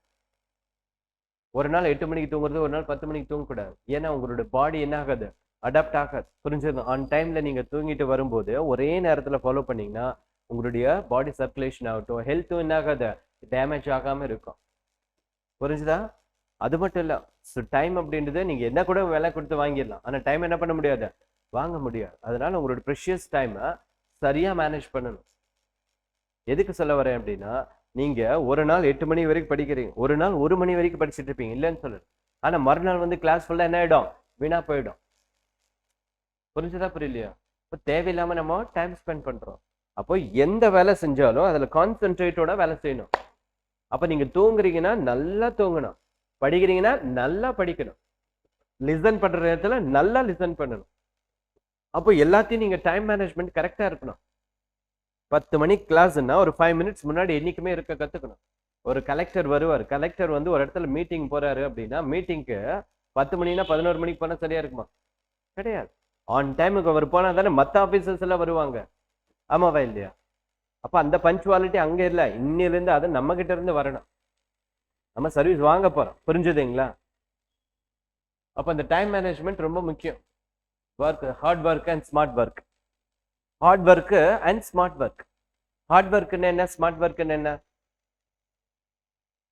ஒண்ணும் இல்ல, நீங்க அப்படியே அப்ரப்டா லட்சுமிகாந்த் அப்படியே காலையில இருந்து முக்கிய முக்கிய புக்கை ஃபுல்லா படிக்கிறீங்க, அது வந்து ஹார்ட் ஒர்க். அதே லட்சுமிகாந்த ப்ரீவியஸ் கொஸ்டினை பார்த்து அந்த ஓரியன்டேஷன்ல படிக்கிறீங்க, அது என்னது, ஸ்மார்ட் ஒர்க். அப்ப அந்த ஸ்மார்ட் ஒர்க்கை நீ என்ன பண்ணும், ஹார்ட் ஒர்க்கா பண்ணணும். அவ்வளவுதான் விஷயம். என்ன வேணுமோ அதை ஹார்ட் ஒர்க்கா நீ பண்ணணும். ஸ்மார்ட் ஒர்க் இருக்கணும், பட் அதை நீங்க ஹார்டாவும் பண்ணணும். புரிஞ்சுதுங்களா? புரியுதா? ஹார்ட் ஒர்க்ன்றது செப்பரேட்டா நம்ம கொண்டு போகக்கூடாது. ஸோ ஸ்மார்ட்டை ஹார்ட் ஒர்க்கா நீங்க கொண்டு வர. புரிஞ்சுதுங்களா? அப்படி பண்ணும்போது தான், ஏன்னா படிக்காம இருந்தா இங்க என்ன எதுவும் நடக்காது. சும்மா புக்கு யூபிஎஸ்சி படிக்கிறன்றதுக்காக ஒரு 10 புக்கு கொடுத்துட்டு படிச்சிட, இதுல ஏதோ ஒன்று வரும் அப்படின்னா அது வேற விஷயம். இதுலதான் வரும், அவ்வளவுதான். அப்போ அந்த புக்கை நம்ம என்ன வைக்கணும், தரோவா வச்சிருப்போம். அதுதான் ஸ்மார்ட். ஆனா அதை நல்லா உட்காந்து படிக்கணும். காலையில உட்காந்து படிக்கணும், ஈவினிங் உட்காந்து படிக்கணும். ஒன்னு புக்கு தானே 2 மணி நேரம் படிச்சா போதும், அது கிடையாது. புரிஞ்சதுங்களா? ஆமாவா இல்லையா? ஸோ ஸ்மார்ட் ஒர்க்கா இருக்கணும், பட் அதை ஹார்ட் ஒர்க்கா பண்ணணும். புரிஞ்சுதுங்களா? அதே மாதிரி ரொம்ப முக்கியமான இந்த ஃபீல்டில் நிறைய டாப்பர்ஸே சொல்லியிருப்பாங்க. ஈவன் இந்த வருஷம் டாப்பரே பார்த்தீங்க அப்படின்னா கிட்டத்தட்ட அவங்களுக்கு ஒரு இது வந்து ஒரு 5th அட்டெம்ப்ட்னு நினைக்கிறேன். புரிஞ்சுதுங்களா? எத்தனாவது attempt? 4th attempt, 5th attempt. இந்த வருஷம் டாப்பர் வாங்கினவங்க சக்தி துபே அப்படின்னு சொல்லிட்டு. புரிஞ்சுதுங்களா? அது என்ன முக்கியமான ஒரு விஷயம் அப்படின்னா பர்சிவரன்ஸ். என்னது பர்சிவரன்ஸ் அப்படின்னா என்ன சார் அப்படின்னா, என்னது, எதுக்காகவும் நம்ம என்ன பண்ணக்கூடாது, விட்டு கொடுக்க கூடாது. புரிஞ்சுதுங்களா? மேபி என்ன இருக்கலாம், பிலிம்ஸ் போயிருக்கலாம், மெயின்ஸ் போயிருக்கலாம், இன்டர்வியூ கூட போகும், எல்லாமே நடக்கும். சில பேர் எல்லாம் வந்து 3 பிலிம்ஸ் வரைக்கும் பிலிம்ஸே கிளியர் பண்ணாம இருப்பான். 4வது பிலிம்ஸ்ல அவன் டாப்பரா இருப்பான். அவன் தான் என்னவா இருப்பான், ஃபர்ஸ்ட் ரேங்கா இருப்பான், செகண்ட் ரேங்கா இருப்பான். ஏன்னா அவன் மெயின்ஸ் எல்லாமே தரவு பண்ணிருப்பான், ஆனா பிலிம்ஸ்ல தாண்ட முடியாம வச்சிருப்பான். சிசாட்லயோ ஏதோ ஒரு இடத்துல அவனுக்கு லேக்கிங்கா இருக்கும், தாண்டின உடனே மேலே போயிருப்பான். புரிஞ்சிருச்சா புரியலையா? இது நடக்கும் யூபிஎஸ்சில. இந்த காம்படிட்டிவ் எக்ஸாமினேஷன்ல பர்சிவரன்ஸ் வந்து இம்பார்ட்டன்டான ஒரு குவாலிட்டி. அதனால எந்த நேரத்திலும் எந்த ஒரு விஷயத்தையும் எதுக்காகவும் நம்ம என்ன பண்ணக்கூடாது, விட்டு கொடுக்க கூடாதுன்றதை நீங்க ஃபாலோ பண்ண கத்துக்கணும். புரியுதுங்களா? அண்ட் அதே மாதிரி உங்களுக்கு கமிட்மெண்ட், ஒன்ஸ் கமிட் ஆயிட்டீங்க அப்படின்னா அதுல என்ன பண்ணக்கூடாது, நீங்க எந்த விதமான காம்ப்ரமைஸும் பண்ணக்கூடாது. கமிட் ஆயிட்டோம்னா காம்ப்ரமைஸும் இங்க இருக்கக்கூடாது. அதே மாதிரி ஆட்டிடியூட், உங்களோட ஆட்டிடியூட் ரொம்ப ரொம்ப முக்கியமானது. இந்த ஃபீல்டுல ஆட்டிடியூட் ரொம்ப முக்கியமானது. ஸோ உங்களோட ஆட்டிடியூட் எப்படி இருக்கணும், பாசிட்டிவ் ஆட்டிடியூடா இருக்கணும். எப்படி இருக்கணும், பாசிட்டிவ் ஆட்டிடியூடா இருக்கணும். நீங்க எந்த ஒரு விஷயத்தையும், ஈவன் நீங்க சிந்திக்கிறதாகட்டும், நீங்க பேசுறதாகட்டும், நீங்க செய்யறதாகட்டும், எல்லாமே எப்படி இருக்கணுங்க, பாசிட்டிவா இருக்கும். நாமளே நம்ம ஃப்ரெண்டு கிட்ட என்ன சொல்லக்கூடாது, நீ எல்லாம் பாஸ் ஆக மாட்டடா அப்படின்னு எல்லாம் சொல்லக்கூடாது. நாமளே என்ன பேசக்கூடாது, நமக்கே என்ன பேசக்கூடாது, நம்ம எல்லாம் பாஸ் பண்ணுவோமா அப்படின்னு எல்லாம் பேசக்கூடாது. நம்ம எப்படி பேசணும், கண்டிப்பா நான் கிளியர் பண்ணிடுவேன். எப்படி பேசணும், கண்டிப்பா நான் கிளியர் பண்ணிடுவேன். ஆமாவா இல்லையா? ஸோ அந்த ஆட்டிடியூட்ல தான் நம்ம இருக்கணும். அதே மாதிரி எல்லாருக்கிட்டையும் பேசும்போதும் நம்ம ஒரு பாசிட்டிவான ஒரு எனர்ஜி கொண்டு போகணும். ஒருத்தர்கிட்ட பேசும்போதே பரவாயில்ல, இவங்ககிட்ட பேசினா ஒரு நல்ல ஒரு எனர்ஜி நமக்கு கிடைக்கும், அப்படியே இருக்கணும். யாருக்கிட்டையுமே நம்ம என்ன பண்ணக்கூடாது, நெகட்டிவா பேசிக்கிட்டு இருக்கக்கூடாது. அடுத்தவங்களை பத்தி பேசுறதோ, புறம் பேசுறதோ, நெகட்டிவா பேசுறதோ, இதெல்லாம் யூபிஎஸ்சியில் ஒரு ஐஏஎஸ் ஆஃபீஸருக்கான குவாலிட்டி கிடையாது. ஒரு ஐஏஎஸ் ஆஃபீஸருக்கான குவாலிட்டி எப்படி இருக்கணும், ஒரு டிஸ்ட்ரிக்ட்ல ஒரு 4 பேர் அவரை வந்து பார்த்தா பாசிட்டிவா பேசி அனுப்பணும். அவரு எல்லாம் நடந்துடும், பயப்படாதீங்க போங்க, அப்படித்தானே சொல்லணும். அம்மாவா இல்லையா? அப்ப அது அங்க வராது, இங்க இருந்தே வரணும். எந்த விஷயத்த சாதிக்கணும்னாலும் பாசிட்டிவ் திங்கிங் இருந்தா மட்டும்தான் சாதிக்க முடியும். So positive thinking very essential character. But அது ஒரு நாள் 2 நாள் வராது. மேபி இது வரைக்கும் நம்ம எப்படி வேணா இருந்திருக்கலாம், அதெல்லாம் தப்பு கிடையாது. பட் இதுக்கப்புறம் நம்மளுடைய பாசிட்டிவ் திங்கிங் எப்படி இருக்கணும், பாசிட்டிவா இருக்கணும். இதுக்கு அப்படியே எப்படி இருக்கணும், பாசிட்டிவா இருக்கணும். நம்ம செய்யற வேலை எப்படி இருக்கணும், பாசிட்டிவா இருக்கணும். திங்கிங் எப்படி இருக்கணும், பாசிட்டிவா இருக்கணும். 2026 ஆர் 2027 அப்படின்னு ஒரு டார்கெட் வச்சீங்கன்னா அப்போ அந்த இடத்துல நான் உட்காந்துருக்கேன். அவ்வளவுதான். புரிஞ்சுதுங்களா? அந்த திங்கிங்ல தான் நீங்க இருக்கணும். புரியுதுங்களா? பாசிட்டிவ். அதான் சொல்றேன், உங்களுடைய கான்பிடன்ஸ் ஆர் உங்ககிட்டயே நீங்க ஒரு கொஸ்டின் கேட்டீங்க, நம்மளால முடியுமா அப்படின்னு ஒரு கொஸ்டின் உங்ககிட்ட வரவே கூடாது. 100% அந்த கான்பிடன்ஸ்ல அந்த பாசிட்டிவ் திங்கிங் இருந்துகிட்டே இருக்கணும். உங்களுடைய அடுத்தவங்க கிட்ட அப்ரோச் பண்ணும்போது சரி, நீங்க உங்களுக்கே சொல்லும் போது சரி, உங்களுடைய திங்கிங் எப்படி இருக்கணும், எப்பவுமே பாசிட்டிவா இருக்கணும். அந்த ஆட்டிடியூட்ல தான் எல்லாருக்கிட்டையும் நீங்க பழகணும். அப்படி பழகும் போதுதான் ஒரு ஆபீசருக்கான கெப்பாசிட்டி உங்ககிட்ட இருக்கும். புரியுதுங்களா? அதே மாதிரி இன்டெகிரிட்டி, ஹானஸ்டி. என்னதுங்க? ஹானஸ்டி. எப்பவுமே நம்ம ஒரு ஹானஸ்டியை மெயின்டைன் பண்ணணும். என்ன பண்ணோம்? ஹானஸ்டி. அதே மாதிரி பாத்தீங்க அப்படின்னா மெடிடேஷன், இது வந்து ரொம்ப எசென்ஷியலான ஒரு கேரக்டர். ஏன்னா நம்ம மைண்ட் எப்பவுமே ஜிக்ஸாக போய்கிட்டே இருக்கும். மைண்ட் என்ன ஆகிட்டு இருக்கோம், ஜிக்ஸாக போய்கிட்டே இருக்கும், அங்கே இங்கே ஓடிக்கிட்டே இருக்கும். ஆமாவா இல்லையா? ஒரு விஷயத்த பொறுமையாவே நம்ம செய்ய மாட்டோம், திங்க் பண்ணிக்கிட்டே இருப்போம். அங்க போறோம், இங்க போறோம், அது பண்றோம், இது பண்றோம், கஷ்டமசா ஓடிக்கிட்டே இருக்கும். என்னடான்ற மாதிரி ஓடிக்கிட்டே இருக்கும். அப்போ மைண்ட் ஒரு இடத்துல பிடிச்சி வைக்கணும் அப்படின்னா அதுக்கு நம்ம என்ன பண்ணோம், மெடிடேஷனை கத்துக்கணும். ஏதோ ஒரு மெடிடேஷன், whatever மெடிடேஷன், உங்க வீடு பக்கத்துல, ரூம் பக்கத்துல, ஏதோ ஒரு இடத்துல ஏதோ ஒரு மெடிடேஷன் ஸ்கூல் இருக்கும். ஓகே, வாழ்க வளமுடன் ஆகட்டும், ஈஷாவாகட்டும், whatever மெடிடேஷன், ஏதோ ஒரு, இல்லை ஆன்லைன்ல சொல்லி கொடுக்குறாங்களா, ஓகே, ஒன்றும் தப்பு கிடையாது. அப்போ ஒரு 10 days கோர்ஸ் இதுக்கெல்லாம் இருக்கு, தப்பே கிடையாது, எந்த தப்பும் கிடையாது. அதுக்காக டெய்லி ஒரு 1/4 மணி நேரம் தான், ஒரு அதிகபட்சமா ஒரு 10 minutes, ஒரு 15 minutes, 10 minutes, அதிகபட்சமா 15 minutes, ஒரு 10 minutes 15 minutes ரெகுலரா நீங்க மெடிடேஷனை மட்டும் கத்துக்கிட்டீங்க அப்படின்னா என்ன ஆகும் சார் அதனால அப்படின்னா, மைண்ட் ஃபிக்ஸ் ஆயிடும், ஓடாது. மைண்ட் என்ன ஆகாது, அலைப்பாஞ்சுக்கிட்டே இருக்காது. கான்சென்ட்ரேஷன் கிரியேட் ஆகும், மைண்டு காம் ஆகும். மைண்ட் என்ன ஆயிடும், காமாக ஆரம்பிச்சு. புரிஞ்சுதுங்களா? ஸோ நம்ம தேவையில்லாம நம்ம டென்ஷன் ஆகுறதோ, தேவையில்லாம நமக்குள்ள வரக்கூடிய அந்த இது எல்லாமே போயிடும்.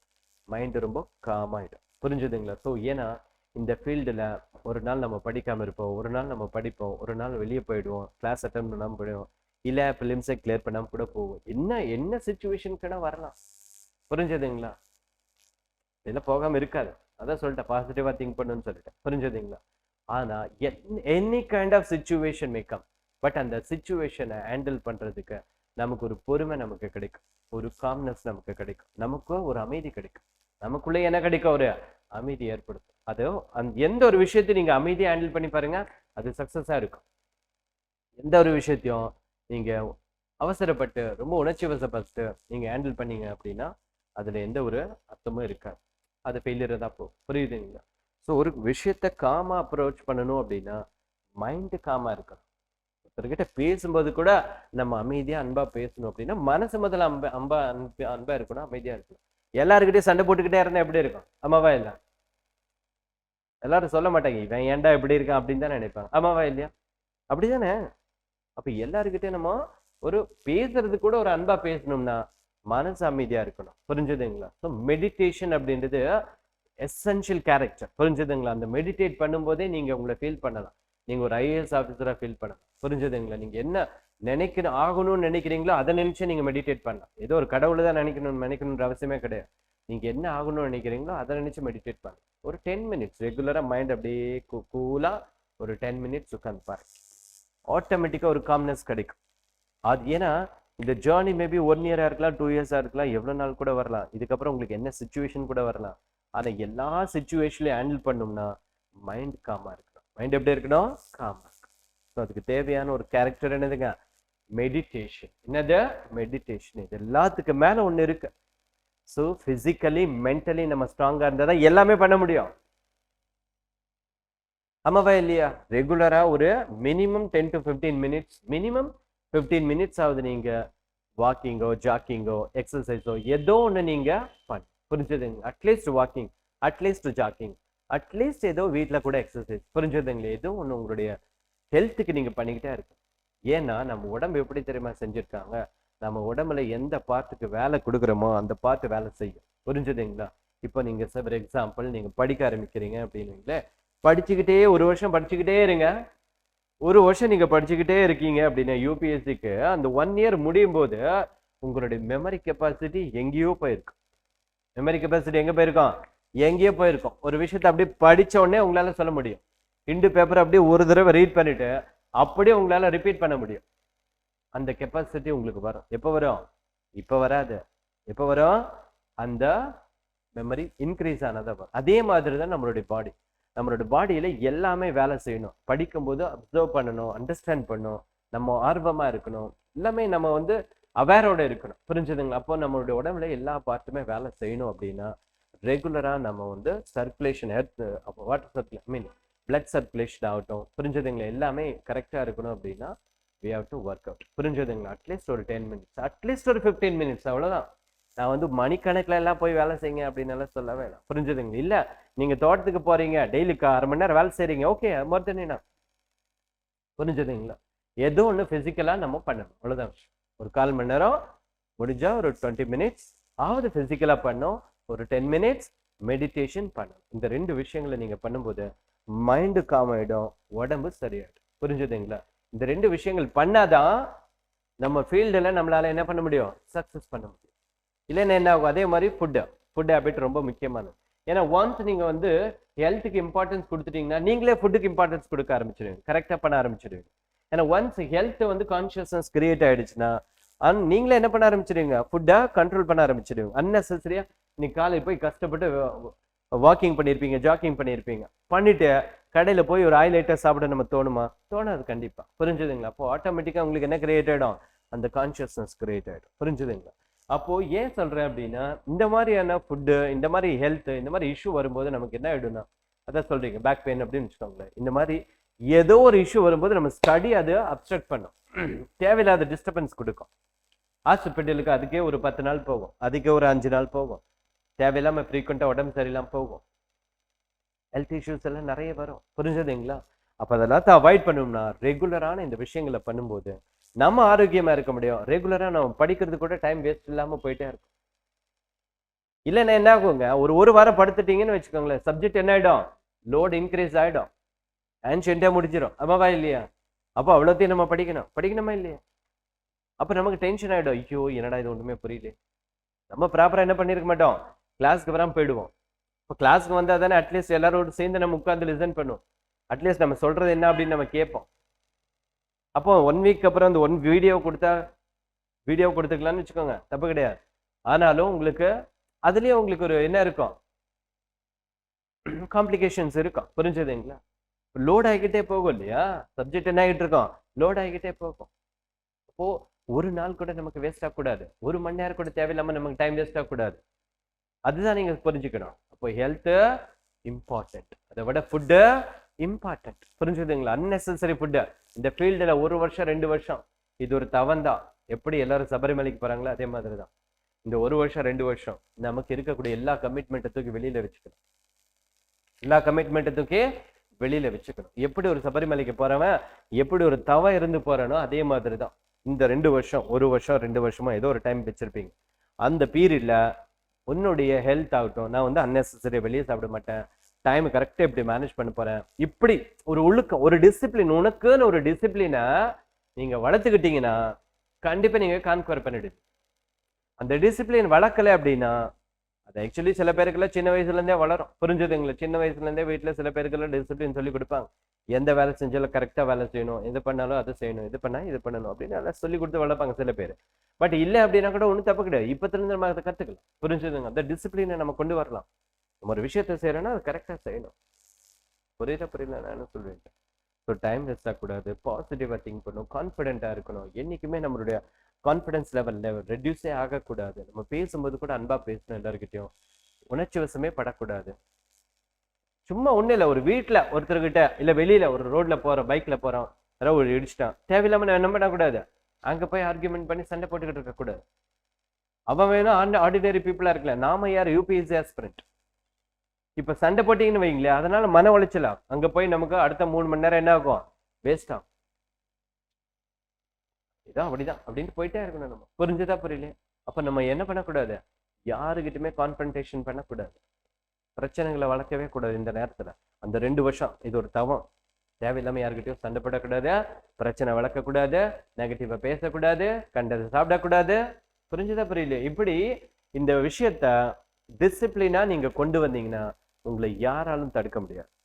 கண்டிப்பா நீங்க என்ன பண்ணிடுவீங்க, கிளியர் பண்ணிட்டு போயிட்டாரு.